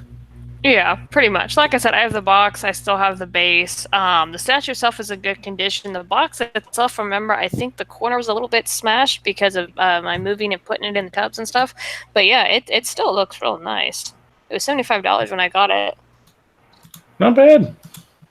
Nintendo actually used to be in the Nintendo of USA or whatever used to be in Redmond, Washington, same college as DigiPen, and that's where I got it. Now separated. I also found this in a flea market. I haven't opened it yet. Ooh, what is that? A puzzle box? Yeah. It's a puzzle box. Have you figured out how to open it yet? She doesn't know, guys. No, I haven't been. Somebody in the chat, come on. You guys know what this is. Come on. One of my Hold on, favorite. I'm looking in the chat. What is it? Yes. Pandora's box? Someone's saying it's a Pandora box. No. It's the Lamet configuration from Hellraiser. Pinhead, Oh. you know? It's the puzzle box that brings the Cenobites to Earth. Oh. Lamet configuration from Hellraiser. It's one of my favorite horror movie series. I did not grow up watching horror. We'll tear your soul apart. Good stuff. Yep. Hellraiser. Fuck yeah. I got a bunch of other shit. One of these days, I'd love to do a stream. I could probably do it right now if you guys would give me a minute to go back into my closet. But I have a huge box of toys from when I was a kid. And most of them are Todd McFarlane Spawn toys. You know, I got a huge box of fucking Spawn toys back there, man. Of course, I was a kid, so I opened them, played with them and stuff. So they're out of the box. And that kind of makes me sad because they're worth a lot of money in the box now. Because a lot of them were the first generation of McFarlane toys. So I have the Spawn where you hit the button on his back and his fucking cape goes up into wings, you know, and shit like that, man. I have the first Violator. Yeah. Fuck yeah. Or no, my brother has Violator. I have Freak. Yeah. I have the first Freak. He had real hair too. Like fucking Barbie. He had real hair. And he came with like a big bag of weapons. Like he had a big bag of like saw blades and knives and stuff because he was like a psychopath serial killer type, you know. Yeah. Could you use these at all? Let me present. Yeah, I'm sure I could. They probably look good on some character for sure. Oh, yeah. Those look really nice. Yeah. They're nice I placers. really like those. Yeah. Yeah, those are nice. Yeah, those are interesting. Oh. Yeah, I mean, like I said, I plan on doing all kinds of different characters and stuff like that. So, I mean, unless you plan on coming down and being a part of the sitcom, you can bring them yourself and wear them for your character. Yeah. But yeah, I pretty much will take anything people want to send to me that would look good on the sets, because I mean, I'm going to build a whole village. I've got to fill that motherfucker. People don't realize it's going to be a functional village. Like, these are going to be actual like log cabins with props inside of them and stuff. So I can literally take my camera and move through the buildings and move through the village and everything. I'm not building. I don't want to build a temporary set that'll just fall down, or it's just facades. You know, just the front face of buildings. I want to build actual functional houses and stuff, so that I can film every year on it. I can just film over and over and over and over again. That's the whole point of having a permanent set. Think of like the Shire for the Lord of the Rings. That was built literally. Peter Jackson bought the land from the New Zealand government and built the Shire, and as a functional village. So even after filming was done, they just opened it up as a tourist attraction. You can go there and walk through the houses and everything. Nice. Yeah, no, it's the coolest thing ever too, man. Yeah, it's good shit. So you'll have a, because you won't have any plumbing or electricity in any of these houses. So I'm guessing you're gonna have one house that's called the shit house. No, yeah, they're going to be functional to a certain extent. I wouldn't recommend living in them, like actually living in them. You'd have to go use the toilet somewhere else. You know, have an outhouse, dig an outhouse. Which there's nothing wrong with that. My grandfather had an outhouse. They didn't have indoor plumbing. Every time I go up to West Virginia to visit my grandparents, I had to go out to the fucking outback out in the cold in the middle of the night, just take a piss in a fucking hole. You know? That's the way they lived. But it's supposed to be functional during filming. Like, it's supposed to look like people live in these places. So they're going to have props in them. They're going to have, bottles on shelves and animal pelts on the bedding and things like that. So it's supposed to be a very poor village, though. Nightshade is supposed to be kind of a forgotten village on the edge of a haunted wood in the middle of Morskar. It's not supposed to be some big important village. I wish I could build a big important village, but I can't put that much money into it. I wish I could. Don't get me wrong. If I won the lottery, I'd build a full functioning fucking medieval town, with a fucking wall around it and ramparts and a fucking castle. But I can't do that. The capital, maybe. The what? The Morskar capital. Yeah. What was the name of Morskar's capital? Hold on a second. You made Morskar. You should know. Yeah, but I've also made so many towns, and like the capital Sarthos is Sarth, hence the name of the kingdom. But Morskar's capital is Cairn Holden.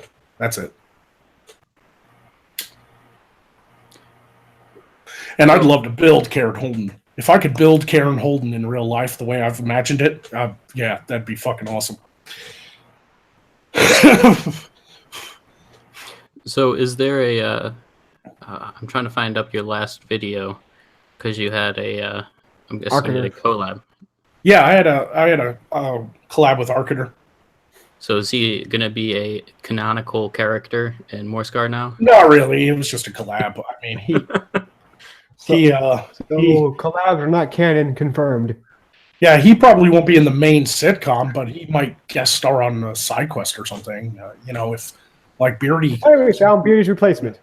Beardy keeps missing some episodes until he gets his personal situation figured out, and so it'd be nice to get somebody temporarily, but never a permanent fixture, because he doesn't want to create a Morskarian character. He likes his mad scientist in the modern, which is fine. It's his YouTube channel. I'm not going to talk him into changing. Yeah. I mean, it made how he came. It made sense in a way. Going through a portal. I'm out here. Frank Johnson says, "I told myself I'd never leave Alaska, but if I did, I would visit Morskar Village." It's like, can you imagine talking to somebody and they're like 80 years old and be like, I have been here my whole life. I have never once set foot out of Alaska. Hey, Grandpa, I thought you went to... Oh, that's right. I went to Arkansas that one time. That one time. To visit a goddamn medieval village. Where's the necromancer? See, What was I think his it was- name again? Mr. Magoo.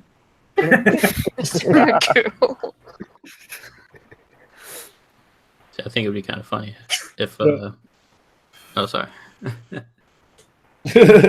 No, go ahead. I just said yep. Was it Arcateer actually became friends or friendly with Rufus, much to Magog's astonishment. You're right. That's a big one too, man. Part of between now and getting the village built is going to be figuring out how to get Rufus in on the final episode. I'm sorry. I think I missed out. Who is Rufus? Dragon. The dragon. Oh, right. Me dragon. Yeah. Yeah, He's no, I in- know. Okay. He's been in a few episodes where he's come up in the window and killed Magog after doing a... Yeah, Quote no, I unquote, remember. quote unquote, Yeah. killed. Yeah, it's just like, people are like, where's Rufus? Why don't we see more of him? Because he's fucking hard to animate, okay? And he's an I want to asshole. see more of Puppet Cthulhu. I have to blink his eye and move his facial muscles and stuff, even though he's just a head in the window. Like, I have to fucking animate that frame by frame because I'm shit at 3D animation. I'm good at building 3D models. People have seen my still images of 3D that I did back in the day. I posted those all over Twitter, but I'm shit at animating them. I don't know how to put the bones in them inside the 3D models and pose them and move them and stuff. It's a pain in the fucking ass. Yeah, I fell out of 3D modeling a long time ago. That's just too much goddamn work. That and it lacks, I think, depending on the program, it lacks the foundations of 2D animation. Granted, with 2D animation, it's a little bit more tedious because if you want to move like a one thing, you have to draw frame by frame by frame. But it just, I don't know. The 3D doesn't have the same feel. 3D is cool, don't get me wrong. But when a lot of stuff moved to 3D, a lot of the 2D foundational... That all steps depends got on the lost. budget you have. Yeah, no, that is true too. That Depends on the really program. all depends on the budget, honestly. Like, you got to think of, if you hire a company like Industrial Light Magic to animate some 3D thing for you, you're going to pay millions of dollars, but you're going to get a very realistic. I mean, Smaug in The Hobbit was one of the best fully 3D animated creatures I've ever seen. I love Smaug. That dude, the last line or what? Yeah, no, the last line when he was flying towards the village or whatnot. and I am just the last fire, I words, am death. Yeah. Yes, and I'm going, oh, dude, I got shivers. It was awesome. Going, oh, shit. And that was Benedict Cumberbatch. Yep. Oh, really? Yeah. Holy was. crap. That was Benedict Damn. Cumberbatch. Yeah. Race Jacobson says hashtag Thorn for temp. Cool. What? Okay. Thorn? Oh, Midnight. Miss Midnight. Is that who you're talking about? I don't know. But yeah. I mean, traditional effects still look really good too. I mean, the dragon from Dragon Slayer from the 80s still holds up to this day because it's practical effects.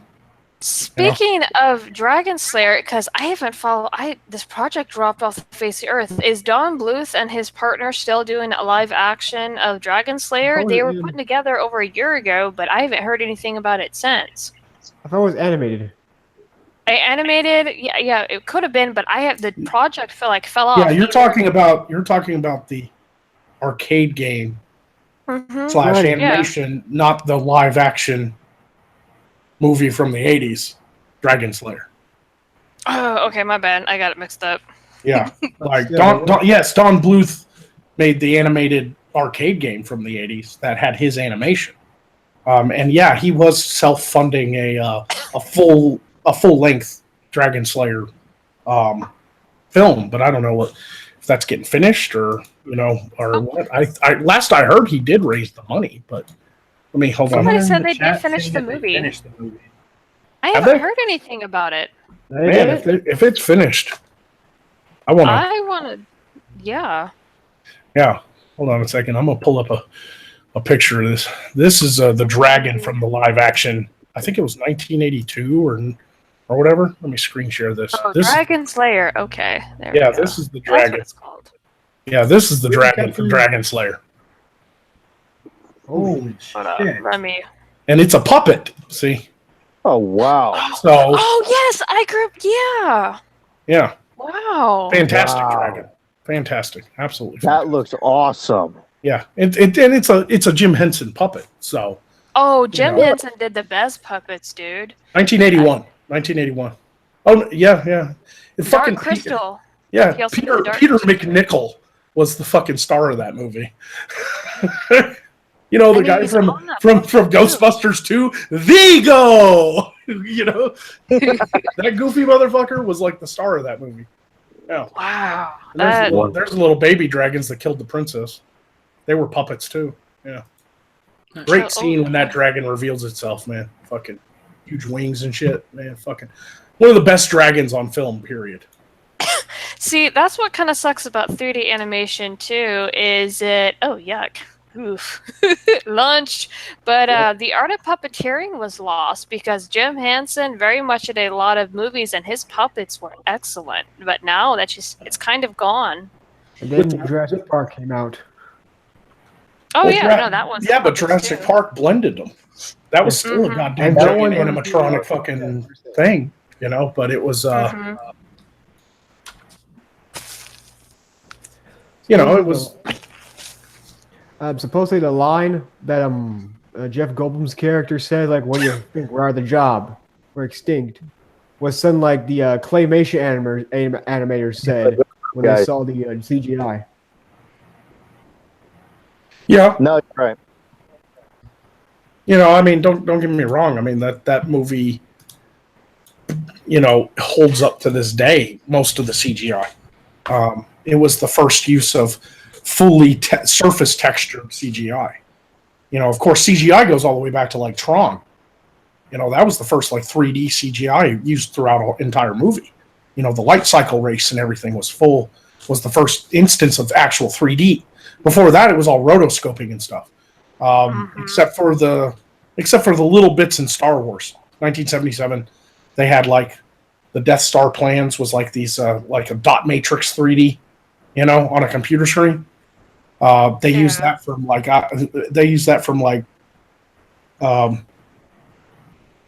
what you call it, that tech institute, famous tech institute that developed it. Art MIT. Institute. MIT. Oh, MIT. Yeah. But until Tron, nobody had used full 3D graphics in a movie before. I got a kitty. Oh, Hi, buddy. But Angry Render Man says the Dark Crystal couldn't be made today because of CGI. That's not true. They're making a Netflix.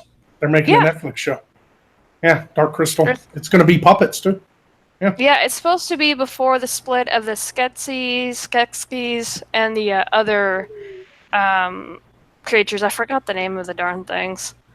Yeah, I don't know. It's been years since I've seen Dark Crystal. Yeah. One of the best puppets for a dragon was also in Willow, the two-headed dragon that come out the water. That was a cool dragon. That was a really cool dragon. See? Willow is one of my favorites. It was Lucasfilm, and it was directed by Ron Howard. Willow kind Fantastic of freaked me out. Yeah, that had some good shit in it, man. I fucking love Mad Mardigan. He's one of my favorite characters ever made. I really wish they'd make a sequel to Willow, just before Val Kilmer dies. Just have him be like the old, aging Mad Mardigan. Maybe he's king now or something. And at least like bring him back. I mean, they're already doing that in Hollywood. They're bringing back all these old characters and stuff, you know. But yeah, I forgot. It's with a program, and there's some moral issues to it because it's like, well, okay, where's the line with this new 3D program? I think it's a 3D program, but it's like, are we now going to start playing with dead actors? There's I don't know. I understand doing it for like Princess Leia because Carrie Fisher died. But I don't know how I feel about it because then you can go back and you can mimic like the 1950s actors and crap like that. So I don't know where the lines are.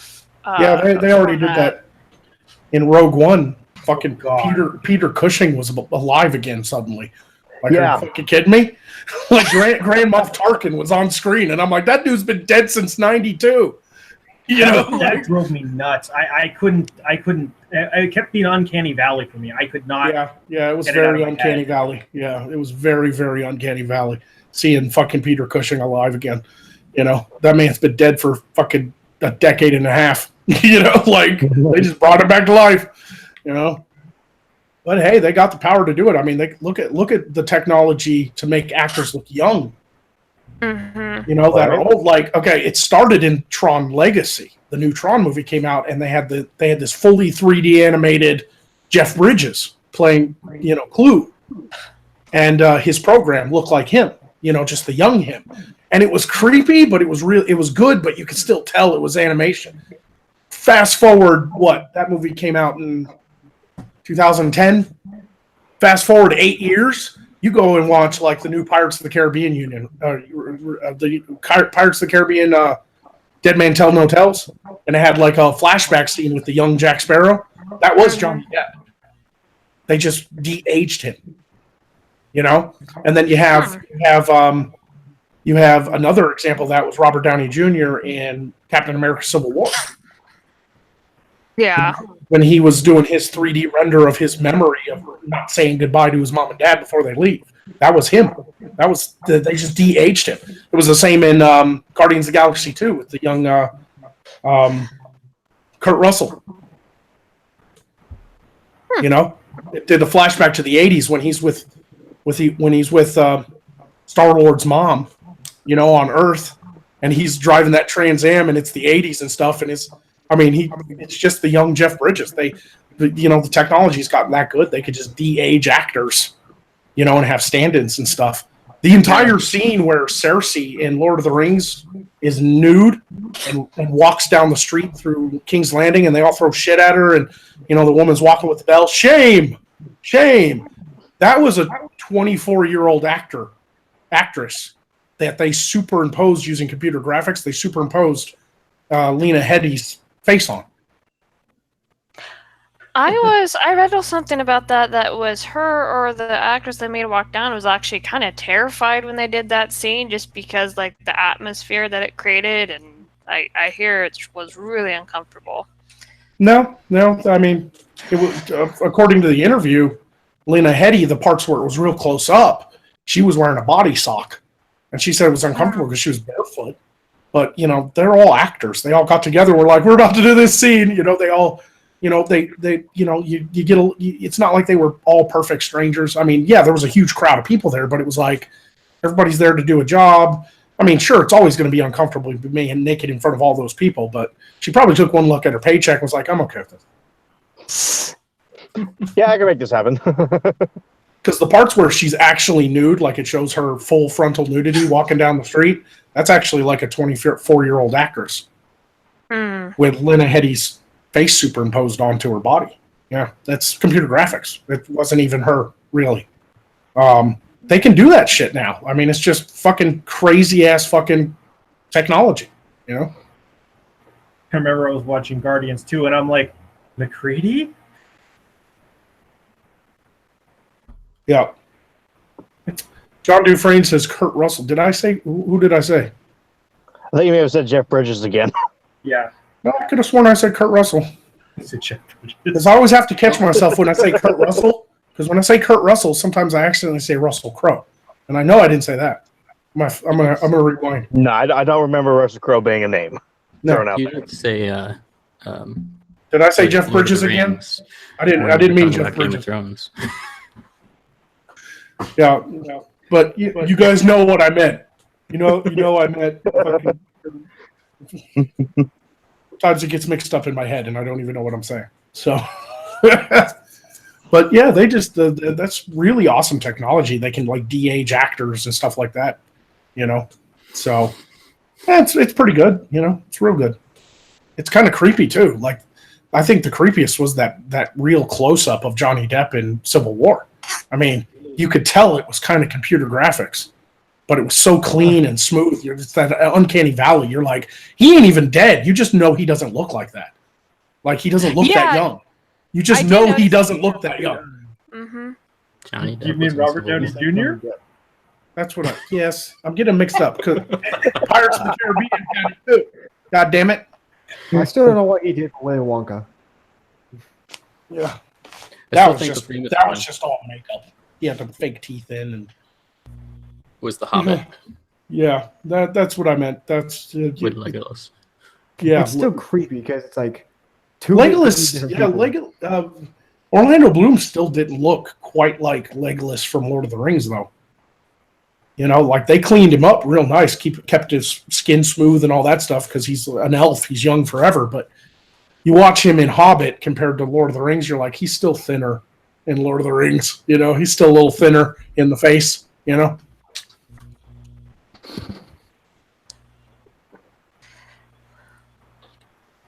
Yep, but anyway, thanks everybody for popping on. I'm not going to end it. I got 30 minutes. I like to do 2 hours, but I don't know what else to talk about. I've opened all my things, and I've talked about if there is. We'll leave it to questions. If anybody wants to ask some questions in the chat about Maidens of Moorescar, about future content on the channel, about anything really. I do have one question about the village itself. Is it just going to be for adults only, or are there going to be sections for kids? I know you do mostly adult content, which is fine. I was just curious about that, if you're going to try to include younger fans and that sort of thing. I don't. This isn't a theme park, so I know. It's a film set.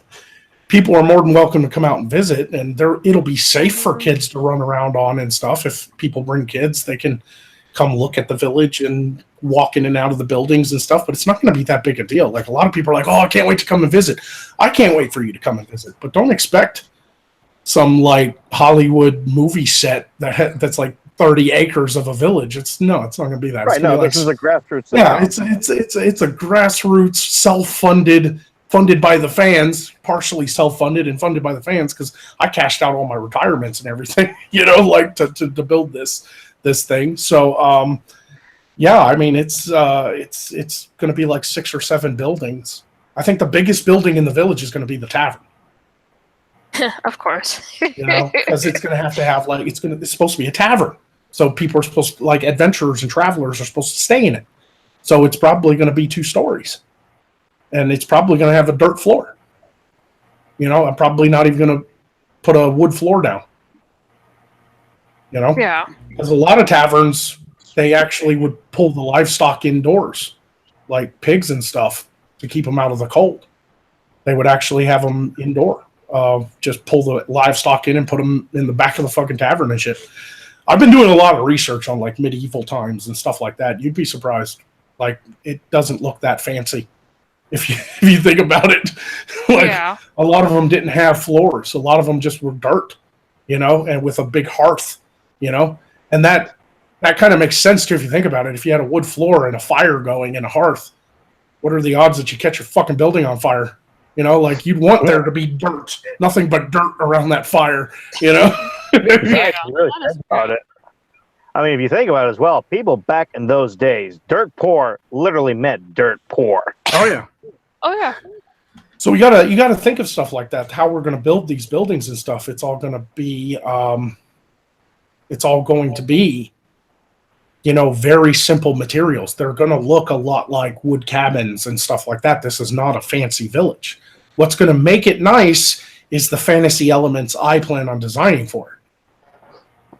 So there's probably going to be some fake plants that I'm going to have to unpot and pull out of the ground after filming, because you can't keep them out all year round, because out in the weather they'll lose their tint, because they're painted, but I plan on having like plants that glow and, like have kind of a fantasy look to them. There's going to be like crazy lights and, like things like that. So the fog machine that I plan on buying can cover 12 miles with fog.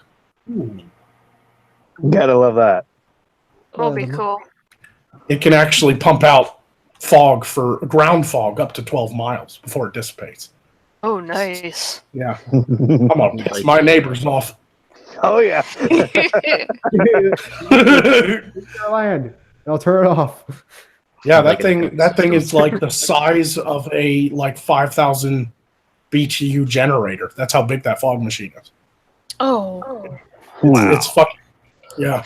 It fills up with like 23. No, it fills up with 16 gallons of fog juice. You know the fucking fog juice that you buy. That's what it'll pump out. Yeah, that thing will pump out 12 miles of fog. So you gotta have a souvenir shop. I went to Morskar and all I got was lung cancer. I'm gonna, the first time I buy that machine and have the village built, I'm gonna set up the camera, turn it on, and have the fog, and then I'm gonna turn it on and just do a joke, be like, "Ha! You guys think you vape?"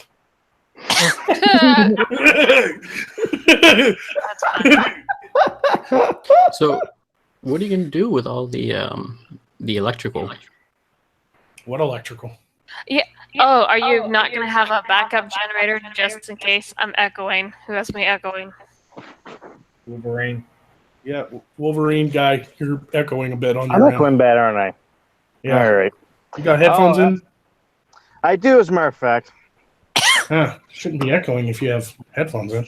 Shouldn't Well, I be. mean, like if you're gonna have like powering your film equipment, powering these. Oh yeah, no, I'll have. No, I mean most all that's battery. Well, hey, I'm going to take off. I think my phone's having issues, but it was awesome hanging out and talking to y'all. Yeah, Ben, come on by anytime, bud.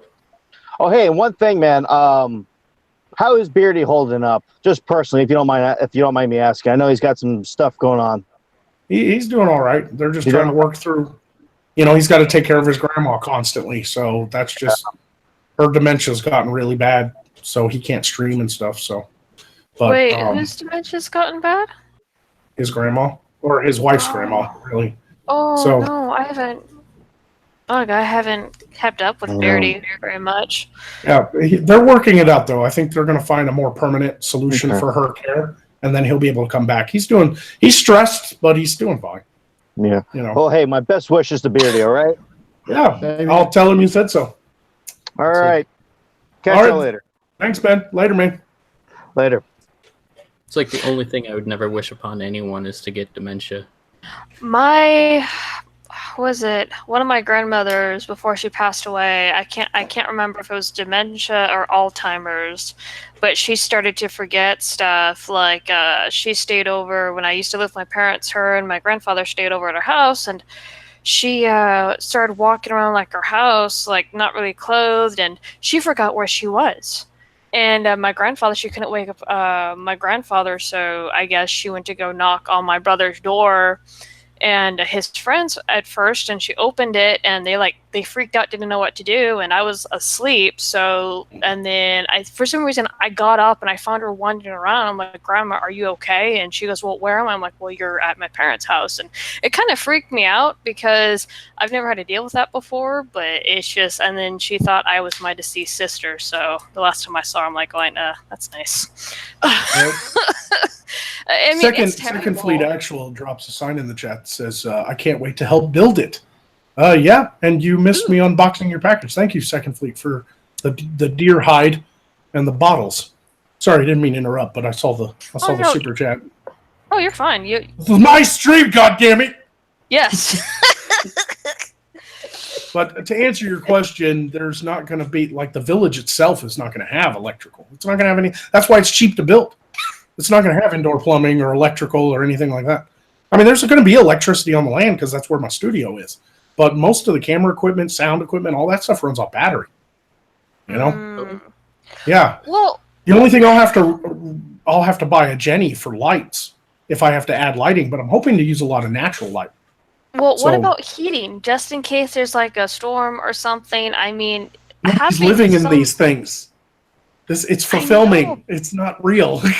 If the actors are out there and it gets fucking stormy, we're gonna stop filming and everybody goes to their hotel rooms. Like we'll meet back when the storm's done to film. You know, it's not a real thing. It's not a place for people to stay. No, I know, but shit happens. So I'm Hotel Morskar. Yeah, I mean, don't get me wrong. If I was if outside of filming, if I was renting these cabins out for people who want to stay in them for the weekend and, you know, fucking for like their fucking anniversary or something, or, you know, whatever, I probably try to hide electrical. You know, I'll probably provide modern convenience somehow, some way, but I'm not planning on doing that with this.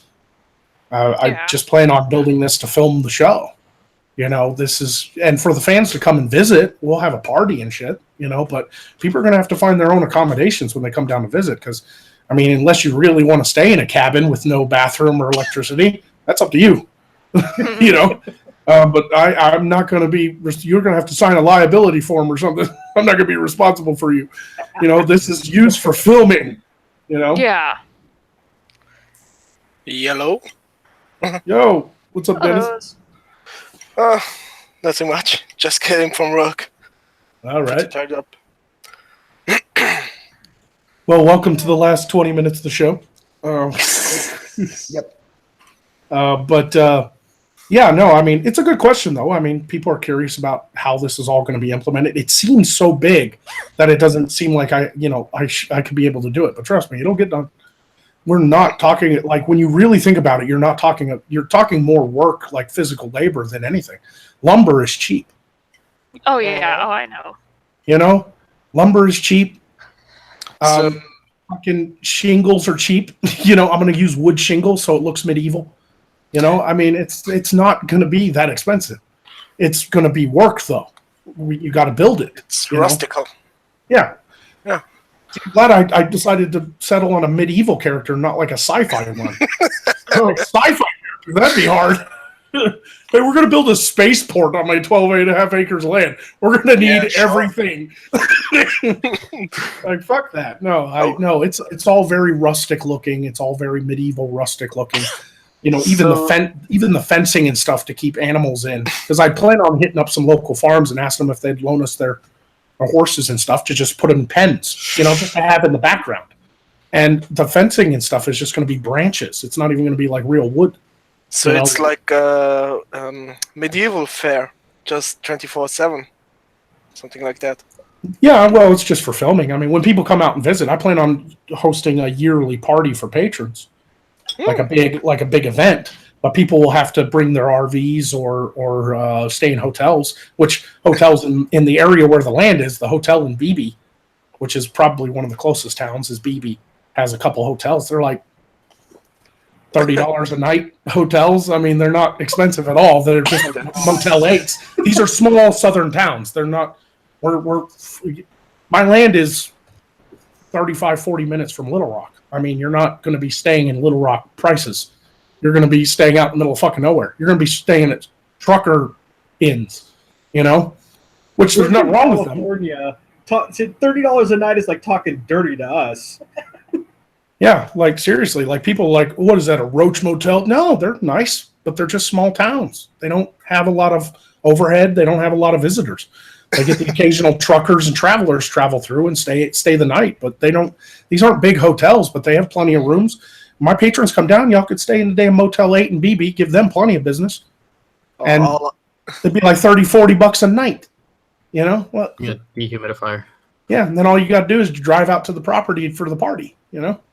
Hop in a fucking Uber or do a. I'll probably do is when I do the patron party, is I'll go talk to the owner of the motel in BB and be like, I'm going to set up a shuttle service from my land all weekend. Sounds nice. And then just direct all my patrons. So if they let me run a van, that'll take 15 people at a time back and forth. If they'll let me do that, then I'll tell them I'll send all the business their way, and everybody can get hotel rooms, and that way nobody has to drive drunk. I'll hire somebody to drive the shuttle back and forth. You just call the number when you land and get to the hotel, and you call a number, and we'll come pick you up and come out to the land and party with Magog. That'd be cool. I'll probably get, like my brother's wedding, I'll probably get a few actual casks of mead, like wood casks of mead that you can pour into mugs, and I'll probably make an appearance in character, with the whole get up on, and you guys can look around the village. We can start a big bonfire in the center of the village. We can cook out. We'll cook steaks and burgers and all kinds of stuff, and we'll Witches. Yep, burn some witches at the stake. We'll have probably a private orgy. No. Oh, Damn it. oh my Only for god. This patrons. is why we need a female Magog. Only for Wait, patrons from well, according to the advertisement, I think there technically is a female Magog, but I think she's out to kill Magog, is from what I understand of this character. You'll Who have, isn't? Who isn't? you'll have to wait until the sitcom to find out who Lythea is. I don't even know if she'll be in the sitcom. I got to find the right actress to play her. She's got to be she's got to be the right look and the right acting ability. So that's going to be the toughest character to find, because a lot of the other characters are just going to be simple town folk. The lines will be pretty simple that almost anybody can perform, as long as they're not like all nervous and looking at the camera all the time and shit. Like a lot of it's still going to be a very interpersonal show with Magog interacting with the world and going on quests and stuff with Beardy. But there is going to be some main characters that I'm going to need some solid actors to play. So I'd like to think that I need about 5 solid actors that are going to be the steady ones that interact most with Magog.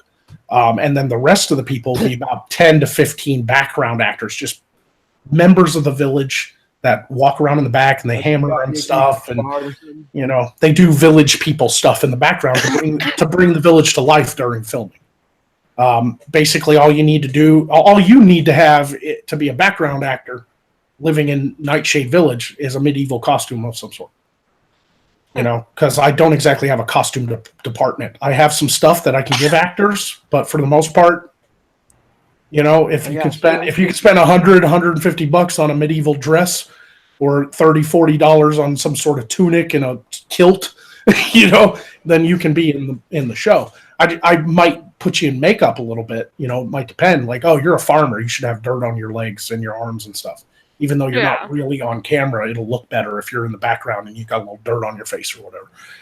Things like that. It'd just be very simple stuff. But might get together and have like a big village riot or something. Like they want Magog gone, so they all have pitchforks and torches and stuff. So you have to do a little acting as a background person. You'll have to be out there, definitely. Screaming and hollering, holding a pitchfork and shit, But all that stuff is open to just my patrons and fans who want to come out and help during filming. Filming will be 3 or 4 months a year out of the whole year for the sitcom. So every probably March to June, I'll be filming. And people who come out during that time can be in the background as much as they can, as long as they can stay. They can be somewhere in the background and shit. Nice. So, it won't pay until I make money off the first season. See, that's the thing. It's all going to cost money up front. I'm going to make no profit whatsoever. But once the first season is out, then I'm hoping to recoup the money from the subscription fees to watch the sitcom, which is only going to be $2 a month. But hopefully if I get 10,000 people giving me that money, I'll recoup that money. Then the second season, I can actually start paying people to actually be in the fucking films, and they can stay for longer because they're getting paid. Right now, it's all based on volunteer work, and people want to see this project come to life. After that, we'll see how the profits turn out and see if we can do season 2. Well, I do have I have a question here. Are you how many episodes is the first season going to be? Because would it make more sense to do like a few pilot episodes just to kind of test the waters and establish character archetypes and things like that? Yeah, but I'm going to be doing that separately for free on the YouTube channel. See, once the village is built, I'm not only using the village to film the sitcom. I mean, I got a fucking medieval village. I'm going to use it every chance I get for other videos and stuff. But mostly the sitcom is probably going to be 24 episodes, 30 minutes apiece. So essentially 12 one-hour episodes. But this will be split in 30 minutes so that people can kind of take a break in between binge watching. Fairly easily. Yeah. It's a good format. I'll probably have an hour-long pilot and then 30-minute episodes after that. Sounds solid. Yeah. Much like real TV. I'm trying to prove to the world that you can do a pretty awesome show with a fairly small budget that can compete with like Netflix and Hollywood and shit. We don't have to give them our money all the fucking time and keep that Hollywood machine perpetually going all the time. People need to start supporting independent productions. I think it's very healthy to branch out and seek entertainment elsewhere and not just bend your will to the Hollywood machine that is constantly slamming their political agenda down your fucking throat in the movies that we love. You know? Yeah, and not I've to mention how I've completely given up on Star Wars and, you know, other franchises and stuff simply because of all of that. You know? yeah. And not to mention how corrupted Hollywood and Netflix has become. Like, I'm not going to take it down to any dark roads, but if you've been following the controversies with Netflix, I mean, yeah, definitely. Just like Witcher. Huh? Yeah. Fucking Witcher. Yeah. Oh, well, not just Witcher, but some of the other stuff. Like I said, I'll leave it at that. Look it up on your own. But yeah, no, definitely more independent creators. And that's actually has to do with YouTube, too, because they've been trying to bring more mainstream stuff. It's like, you guys know, let the independent creators have more control like we did in the older days. Because this platform, it sucks. It's busted. It's broken. And just like, no, go back to the basics. But that's why the sitcom and all the behind the scenes and the blooper reels and the interviews with the actors and the live streams and stuff are going to be offered through my own website. Because the show I plan on doing can't be on YouTube. They won't allow it. It's going to have gratuitous violence and sex and nudity if I have anything to say about it.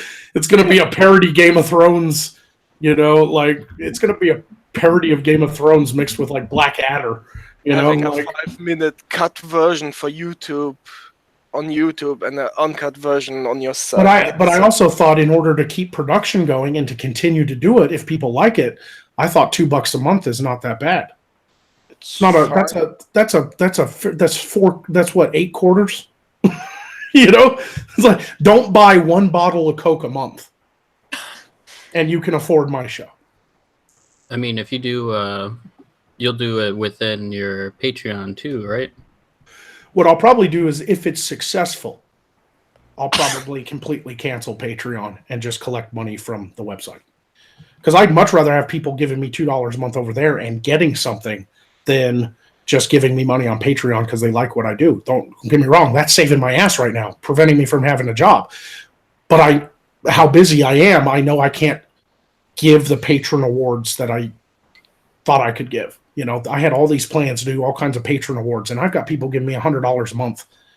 And I feel bad because I can't really provide them with anything more than what I'm already doing because I'm already so busy. I mean, I'm helping to build this place. That's why it's cheap. I mean, yeah, I have a general contractor, and he's got guys that are going to lay the slab and everything, but I'm going to be out there with Nate doing work. I'm going to be roofing my fucking shop next week, probably.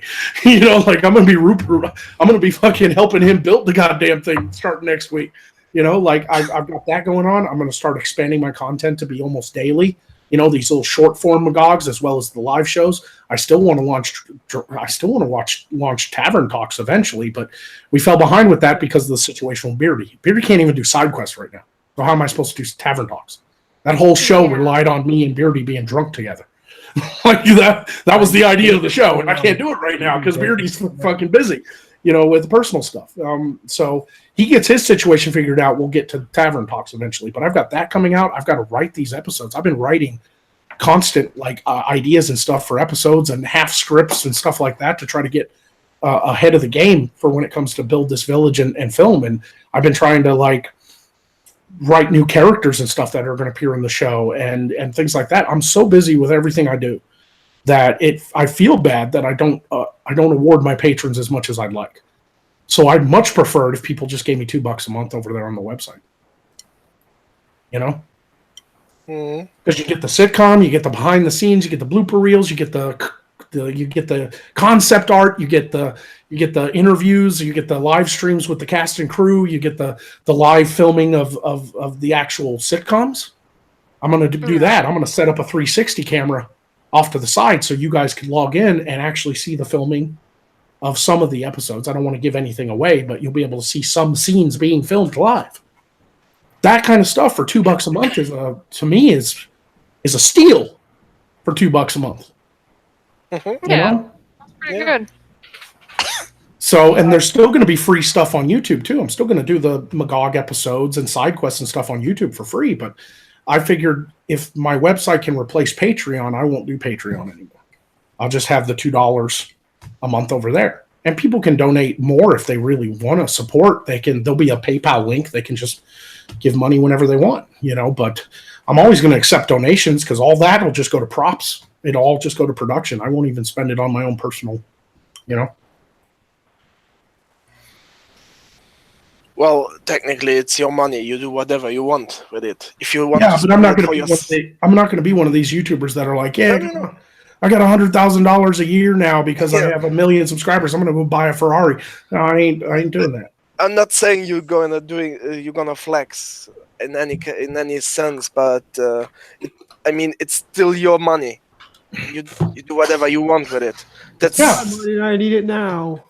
And I appreciate that sentiment, but what I want to do with it is give the fans more. Isn't that interesting? Yeah. I'm still perfectly willing to live poor as long as my fans get what they want. I am literally putting most of my money into this production. I'm paying bills and buying food and gas. That's what and cigarettes. That's what I do.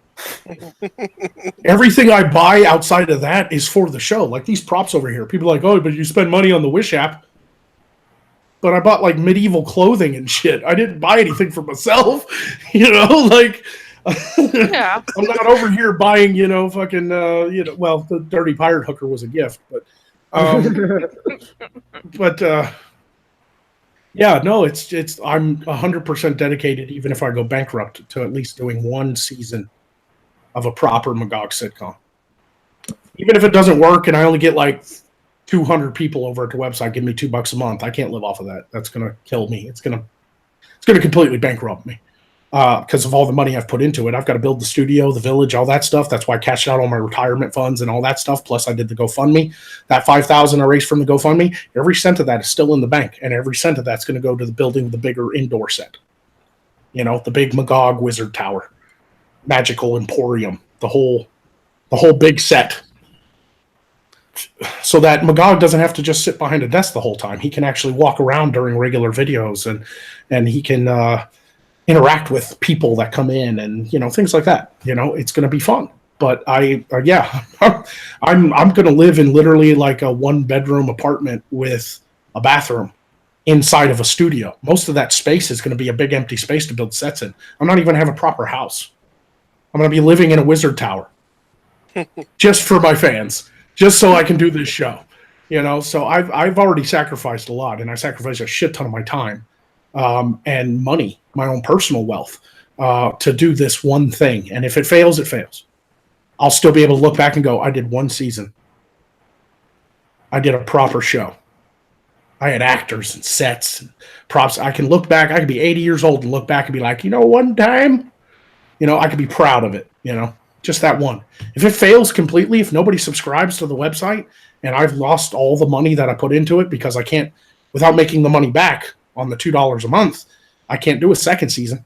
This is it, folks. If the first season is not good and people don't like it and they don't give me money, I'm done. I'll probably be done on YouTube. Probably just do podcasts or something. I can't afford it. I can't afford to keep it going if I don't get some money back, But that sounds really depressing. I'm not trying to make people sad. I'll get the Patreon up still then. But you got to understand too that I do have to make a profit in order to keep it going. Sure. And it has to grow. And if that doesn't happen, it's just the truth of it. But at the same time, we can all still be a part of something really special.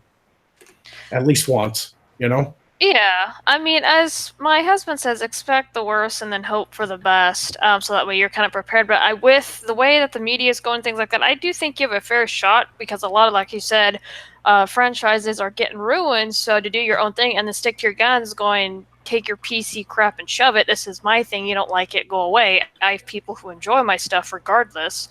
So, I mean, I think you have a fair shot. I think a lot of independent people right now have a fair shot if they play their cards right. Well, I'm just definitely one of those people, and I recognize this. I'm not trying to toot my own horn, but I recognize the fact that I'm doing something that no other YouTuber is doing. Oh yeah, no, definitely. I haven't seen when like failure. So it is kind of a big risk with the potential of big reward, but also the most equal on the other side of that is equally could utterly fail. Yeah. You know, No, so that I is just, you are something new. it is an entrepreneurial thing I'm doing right now, and I just have to accept there's a big amount of risk here. You know, I cashed out all my 401ks and retirement mutual funds and all that stuff simply to do this one thing.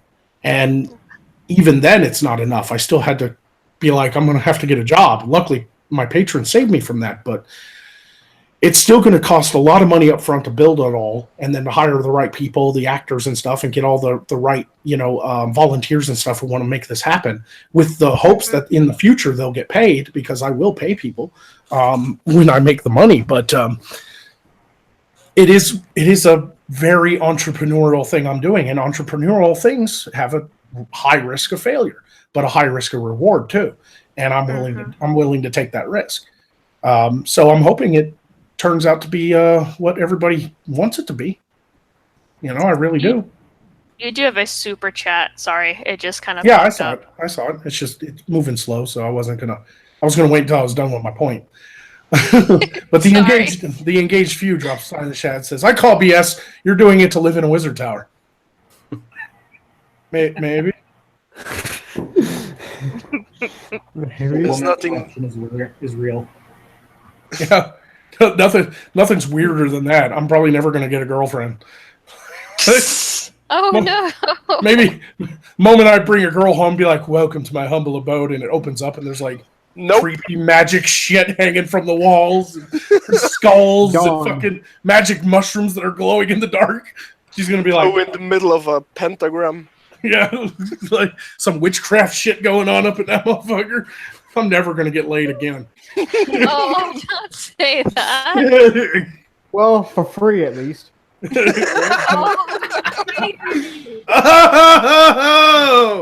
Get the fuck Damn, son. That was a sick one. I'll give you that one. That was mean. Let's face it, we all pay for it. I did. Yeah, we all do. One way or another. Side quest. If you ever said, you instantly on side quest. But yeah, I mean, like I said, I didn't mean to depress anybody, but at the same time, I'm just being realistic about this. People need to expect that. There could be, everybody could get all excited for the show, but maybe I'm not a big enough YouTuber to try something like this. So when I try it, I don't draw enough fans. There's a good chance that I only get a few hundred people over at the website actually wanting to watch the sitcom. And if only a few hundred people watch it, I can't live off of that. Get down. Then it's done. It's done. So we'll see. We'll see. If I get 10,000 people, over there, then we've got a little something. We got more money to work with the next season. 10,000 people. If I get 10,000 people watching for $2,000 a month, that's like, I need like a few grand a month to live. The rest of it can go right into like paying other people, paying actors and paying fucking CGI artists and editors and stuff. So a lot of the work is off me. But this first season is all going to be like me and my friends, like me and Beardy and stuff, writing the episodes, editing them, filming them. Everything is all going to be done on a budget, on a shoestring budget, with as many volunteers as I can take, because that's just the nature of a project like this. But if it succeeds, then all those people who helped me do the first season can then come back, but get paid. So it can be a benefit for everybody, not just me. When do you start filming? There's no set date yet. I've got to finish. I got to build the set first. Yeah, I got to build the studio first, which is happening now. I'm hoping it'll be done by end of October. There'll be an update video on the land here soon. Wow. But hopefully by the end of October, I'll have the studio built. We have a general contractor lined up. We've got money for the building material. All we got to do is get him out there starting to work. We're just waiting on the guy to do the perk test for a water well, because it's out in the country. I don't have city water. I have to dig a well. So once the well is dug, and the septic tank's in, we can pretty much start building. So yeah. So I'm hoping by the end of October I'll be moving. Now, when that happens, I do want to make an announcement. When this place is built and it's finished, I'm talking there's electricity, water, air conditioning, heat, and it's fully insulated and ready to move in. I'm probably going to have to take a break from content for about 2 weeks. Because one, I got to move, and I've got to move every bit of that set. And then once I do that, I've got to rebuild the set there. You know? And I've got to get internet out there and all kinds of stuff. So there's probably going to be like, I'll probably make like a big announcement video on the main channel saying, hey, I'm taking like a 2-week break, and here's why. And then I'll give a tour of the new place when it's built, so people understand that I'm not just taking a break from the content for no reason. It's I got to move. You know, I got to tear all this down, and there's a lot of glass bottles and stuff. I got to wrap it all in newspaper and shit. It's all got to be moved. All the junk in my apartment's got to be moved over there and then unpacked. Yeah, it's gonna be pain. Yeah, it's gonna be a pain in the dick. Packing glass is a pain in the glass butt. bottles all day. I'll know your pain. Mm-hmm. I think you made it pretty clear you're really passionate about this project.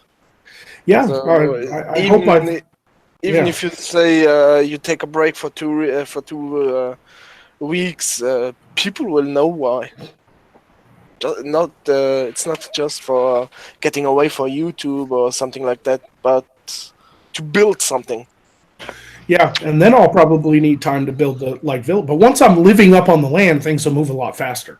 Because then I can be living up there and go, okay, we need to knock down those trees. Let me get my chainsaw. Like I can start doing a lot of the work myself, and then I can start slowly over time getting some patrons that want to help build. Come on out.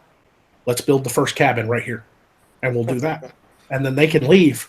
And then when I save up more money and build the next one and build the next one, and within a couple of months, hopefully the whole village will be done.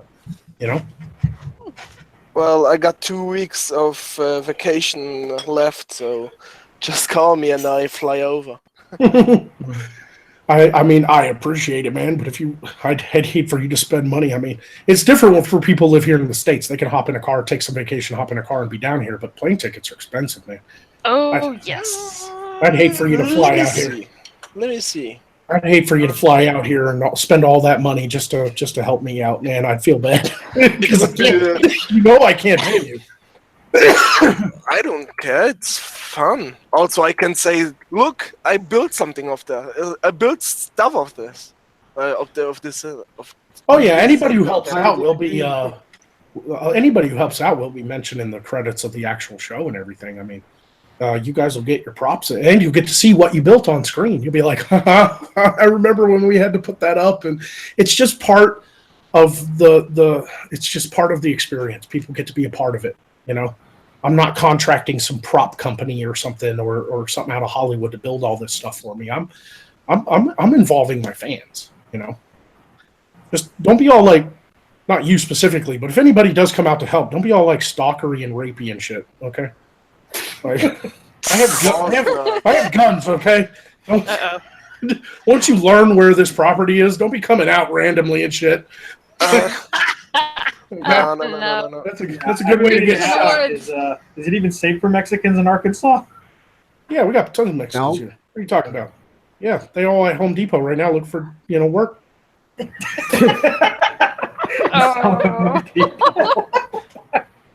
Damn. I might even hire some of them Home Depot Mexicans to help me build a medieval village.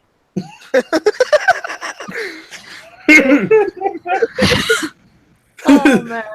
I'd love to do an episode where, as an inside joke, what if I did hire some Mexicans to help build the place, and then during the filming of an episode, one of the houses collapses, and without breaking character, I just turn to the camera and go, "Goddamn Mexicans!"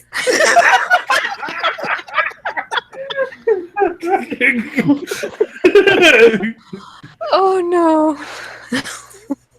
No, I could just imagine, if I'm out there and, Magog hires a bunch of Mexicans from Home Depot, he, goes to drive them back, and he's like, hey, where's that one page? Oh, crap, I got them mixed up. Oh, fuck. Oh, fuck. I dropped off one of the patrons, thought he wanted to make. Are you a Mexican or a Mexican?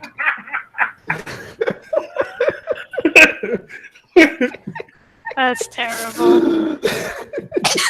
I'm going to be one of them, racist assholes, but as a joke. I'm probably going to be the funnest boss to work on a movie project with. I'm going to be one of those directors where I'm going to be like, all right, everybody, key the lights, everybody calm down. Where is the wetback? Where is the goddamn wetback? Oh my gosh. Where's my coffee, you Mexican fuck? Black guy comes walking over. Oh, I ain't going there. Now that's too goddamn far. But then he's like, ah, fuck, I'll go that far anyways. Oh, this stream's officially flagged. If it wasn't already. Yeah, all my fans come out and be like, welcome, my diverse group of Magogonites. Welcome. Who invited the spick? You know? Okay. I'm an asshole. But it's always good fun. As long as everybody knows I'm actually joking. You know, like, that's the thing. I would never do that with strangers. Obviously. People, that's how I make friends, you know, is... Yeah. You know, half of my friends, they fucking friends with me because we insult each other. That's where I got my comedy, was growing up with the guys that I grew up with, who are a diverse group of guys. Black, white, Asian, fucking Filipino, and fucking... I got what dudes from Puerto Rico, you know? Like, I got a friend who's from Puerto Rico. I've got black friends. And we all fuck with each other in really racist ways. That's what makes us friends. We got over that hatred that the South was known for in the civil rights days by actually being jokingly racist to one another. So every time I see my fucking black friend, I'm like, what's up, shoe shiner? Shut up, cracker ass motherfucker. You want a beer? Yeah. See, those are fun friends to have. It's my work every day. You know, like, there's nothing wrong with that, in my opinion, you know? No, it's... what's to say? Offenses taken, never given. Yeah. I mean... You know, and if I do go too far with a joke, my black friends and they'll be like, okay, that was a bit too far. I'll be like, I apologize. You know, like, because I didn't mean it, obviously. But that rarely happens. You'd be surprised. You'd be surprised. My black friends will randomly text me and be like, hey, man, I just picked up some watermelon. I'm like, you are just a stereotype. I was like, fucking stereotype. He's like, no, man, they're on sale. The guy on the side of the road has a truck full of watermelons, 2 for $3. I'm like, you fucking stereotype. Did you carry it home with no shoes on? Like, a coworker got me like that. A coworker got me like that. Fried chicken well as well with grape soda. He was the only... Stop by KFC on the way home, motherfucker! He was the only black guy working for us at that time, and he worked in the magazine. So if we need stuff, we go to him. I was brand new. I hadn't even got dust on my new uniform, and I go to him, but they sent me to him with a list. Yeah, I need that. I need that. He looked at me and said, "Yes, master, I go." Of course. It's self-deprecating too, because they'll turn around and give it as good as they get it. For me, Yeah, you know. I was stunned. I was stunned. I didn't even know how to react to this. I'll just laugh. See, that's a good friend. Yeah. Like, how I met my friend Alvin was literally through an insult. I got a job at AFES, and it was like my first week, and I hadn't even met everybody. And Alvin was on vacation. It was his first day back, hadn't met the new guy, me, yet. And Alvin's from the Philippines. And I heard him in the break room talking with my buddy Jason, and they were talking about something and ended up bringing up, like, money or whatever. And he's like, dude, in the Philippines, our money is called pesos, but it's not, like, the same as Mexican pesos.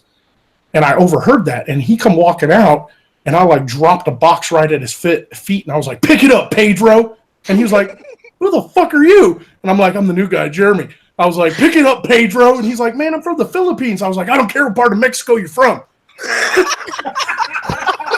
Gosh. Ever since, Alvin just, like, stared at me for, like, 2 minutes straight, then went, you're fucking cool. And we've been friends since. You know, like, yeah, I didn't even know him, but I was testing his sense of humor. You know? The Engaged Few says, you're too broke to afford Mexicans. Your Mexicans will have to be from Nicaragua. No. That's pretty good. I'm going to give it to you. Thanks, Engaged Few. That's always good. But used yeah, to hang. Oh, go ahead. that's just and working for me on the Magog show and stuff is going to be the same because I have to let my sense of humor out as practice, as warm up. So I will be behind the camera before we even start rolling. I'll be on set going, keep my voice, doing my voice exercises. And then I'll be like, and then I'll just look over a friend and be like, you're a goddamn nigger. I got to get angry. I got to get that side of me out, like it'd probably be a white guy too. I yelled. Shame.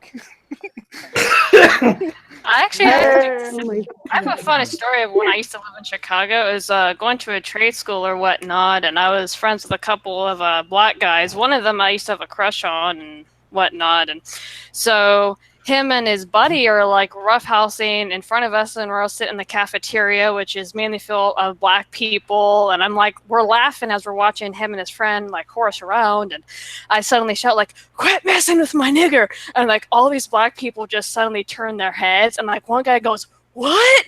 Oh, dude, we were dying. I did not get beat up. My stories are funnier. Shut up. Whatever. No, it's just there's a side of you that you show publicly and in professional workplaces, and then there's a side of you show to your friends. And that side of you that you show to your friends is the worst humanly possible side of you that you can have. But if it's self-deprecating, if you make fun of yourself as much as you make fun of other people, it evens out. You actually end up making friends. Like I said, my friends give it as much as they get it.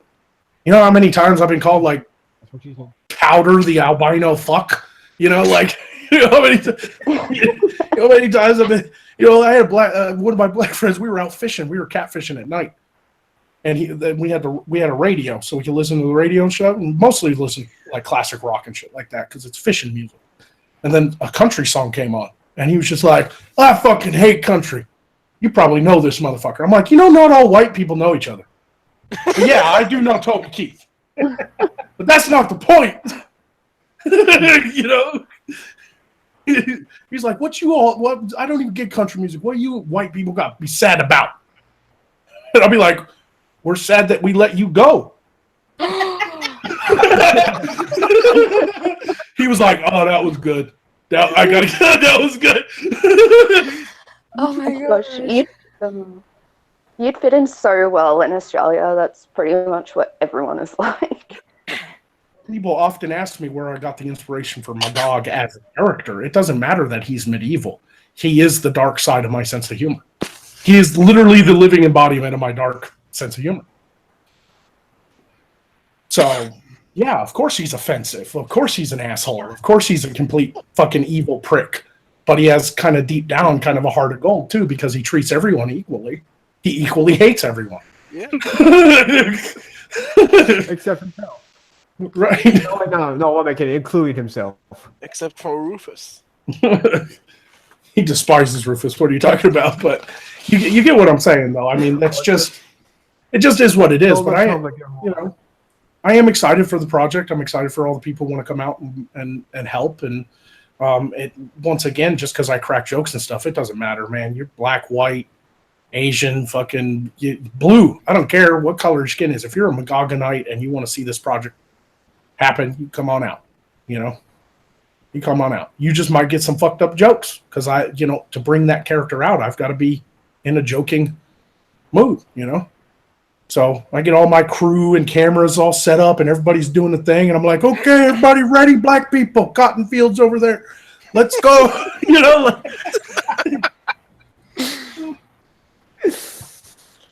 Like that. It's just, it's a terrible sense of humor. I know it's incredibly racist. I know it's what the left hate, but it's not racist out of hatred. I only do that with my friends. I would never, ever in my life do that with somebody I didn't know. Yeah. I would never have that kind of humor with somebody I didn't know. It's just rude. It's just because they don't know you. They don't know what context you're speaking that joke in, Yeah, no, very true. And that's what the left don't understand, too. The radical left that want to control speech and what people think and everything, they don't get it. They don't get how, like, us YouTubers can have, like, black friends and Asian friends and how some of the people on our side of YouTube are themselves, like, trans or black or gay. And they still don't get it. they're like, oh, they're just, they're supporting the people that hate them. We don't understand. Like some black guy, or Blair White is trans, or Milo's gay, and they're just like, I don't get it. Why don't you think like we think you're supposed to think? Like you don't get it. You just don't get it. You don't get humor.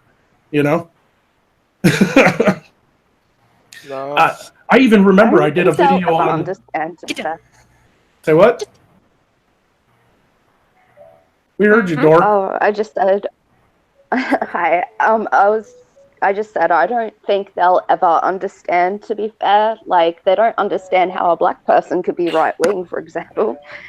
No, yeah, it's beyond the box they put black people in. It's beyond their feeble minds.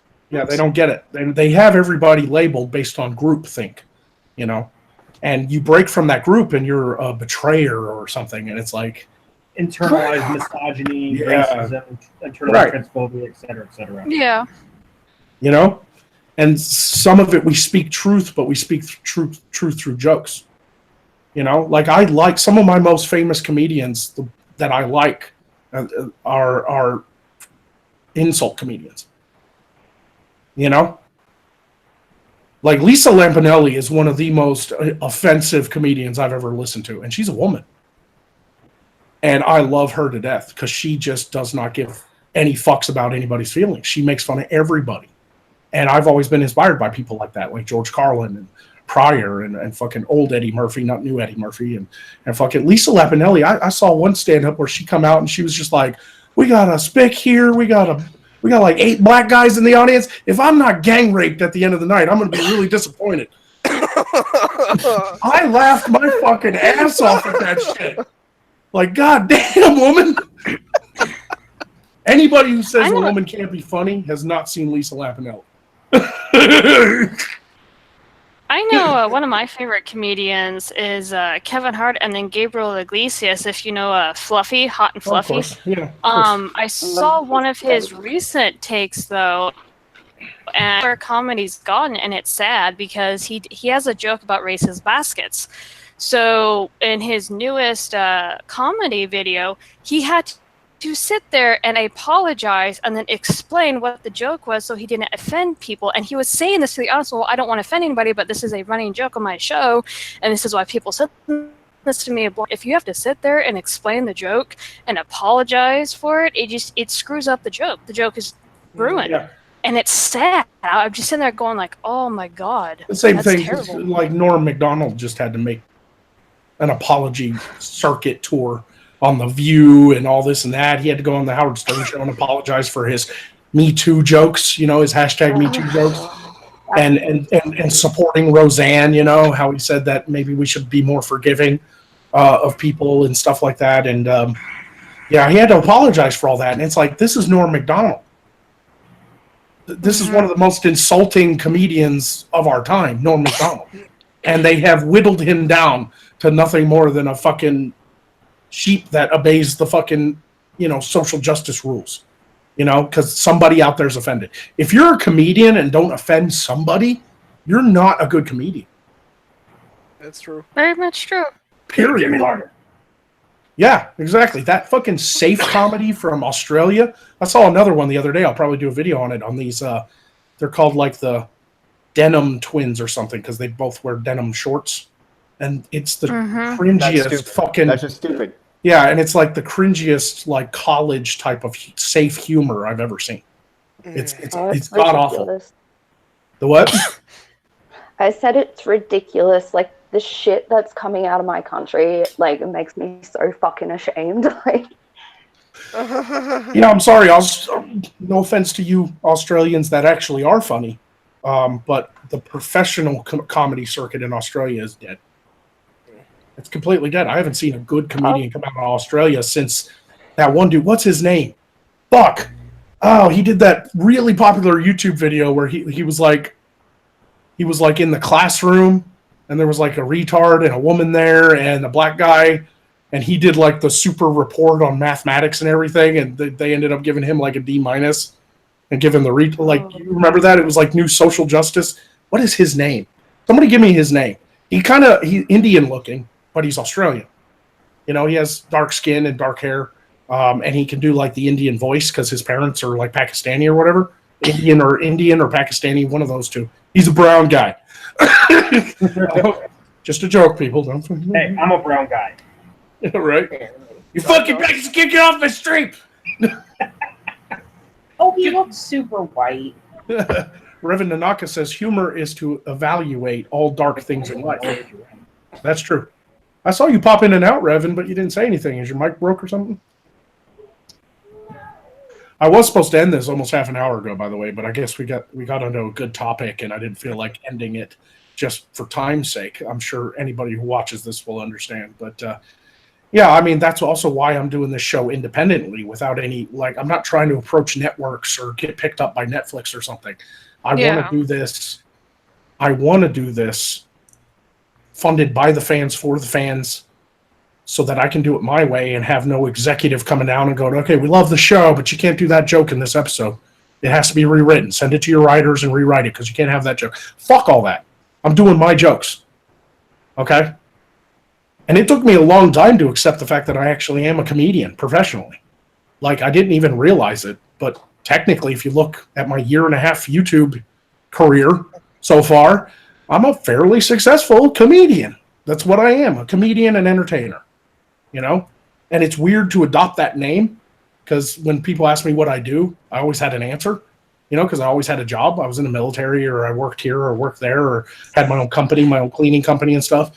Now I get to answer with, I'm a comedian. That's interesting. That's very interesting.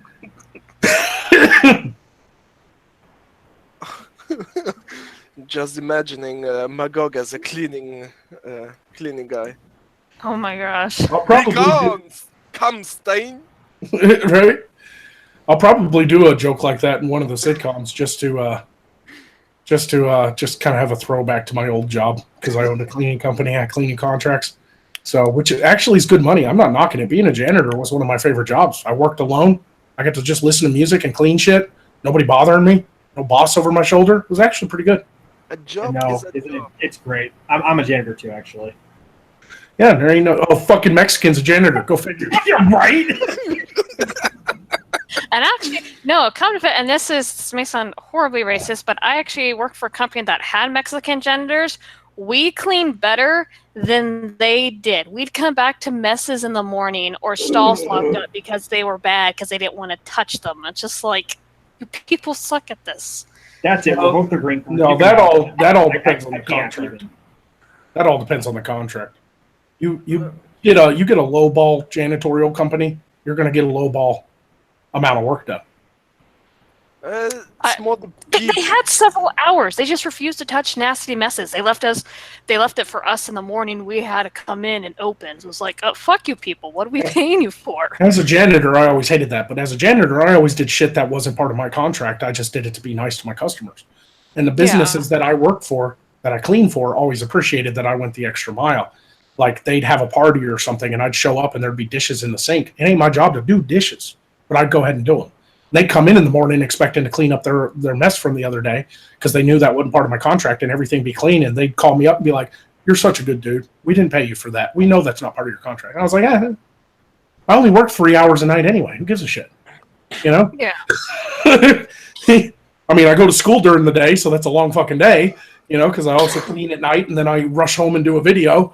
You know, for a while there, I was working 3 cleaning contracts, going to school full time and doing Magog. I barely slept for all of last year. 2017 was the longest year of my life. Now I'm making enough money that I don't need all that stuff. And I'm very thankful for where I'm at now because of my patrons and my fans. Everybody who's watching this right now, you don't know how grateful I am. And to prove how grateful I am putting in every ounce of my energy and work into this bigger show to give you something special. I'm spending all the money that I possibly can on production. Outside paying my own bills. I don't buy anything for myself except food and cigarettes and gas and pay my bills. That's all I do. That's all I do. I don't buy shit. I don't go on dates. I don't go out and spend money at the club. I don't go out drinking and shit. If I go out drinking, it's to a friend's house. It's not even to a bar. I go and hang with my buddy when he gets off of work and we'll have a few beers. And I don't even buy the beer. He buys. I mean, I just drink his beer, you know? There you go. You know, like I every penny I can pinch to put in the savings account for production, I'm doing it. And I hope it eventually shows, because I know I haven't been exactly on point with a lot of my content. It's been long time periods between Magog episodes, but that's mostly because of what's been happening on YouTube. My views have gone down. I'm not in the algorithm anymore. I really felt like the anti-SJW type of videos just were not working in a long format. So I've been trying to restructure kind of how I'm going to do Magog from here on out. So just bear with me, you know. Sure. Okay. I managed to get my mic fixed. Yep. Oh, hey, Revan, what's up? Nothing much. Finally got it to work, huh? Second Fleet Actual says, you didn't notice how funny you are by looking at the mirror? If you hadn't just sent me like a fucking deer hide, I'd be all pissed. You paid money for that insult, so I'll give it to you. You fucking asshole! I mean, thanks for donating.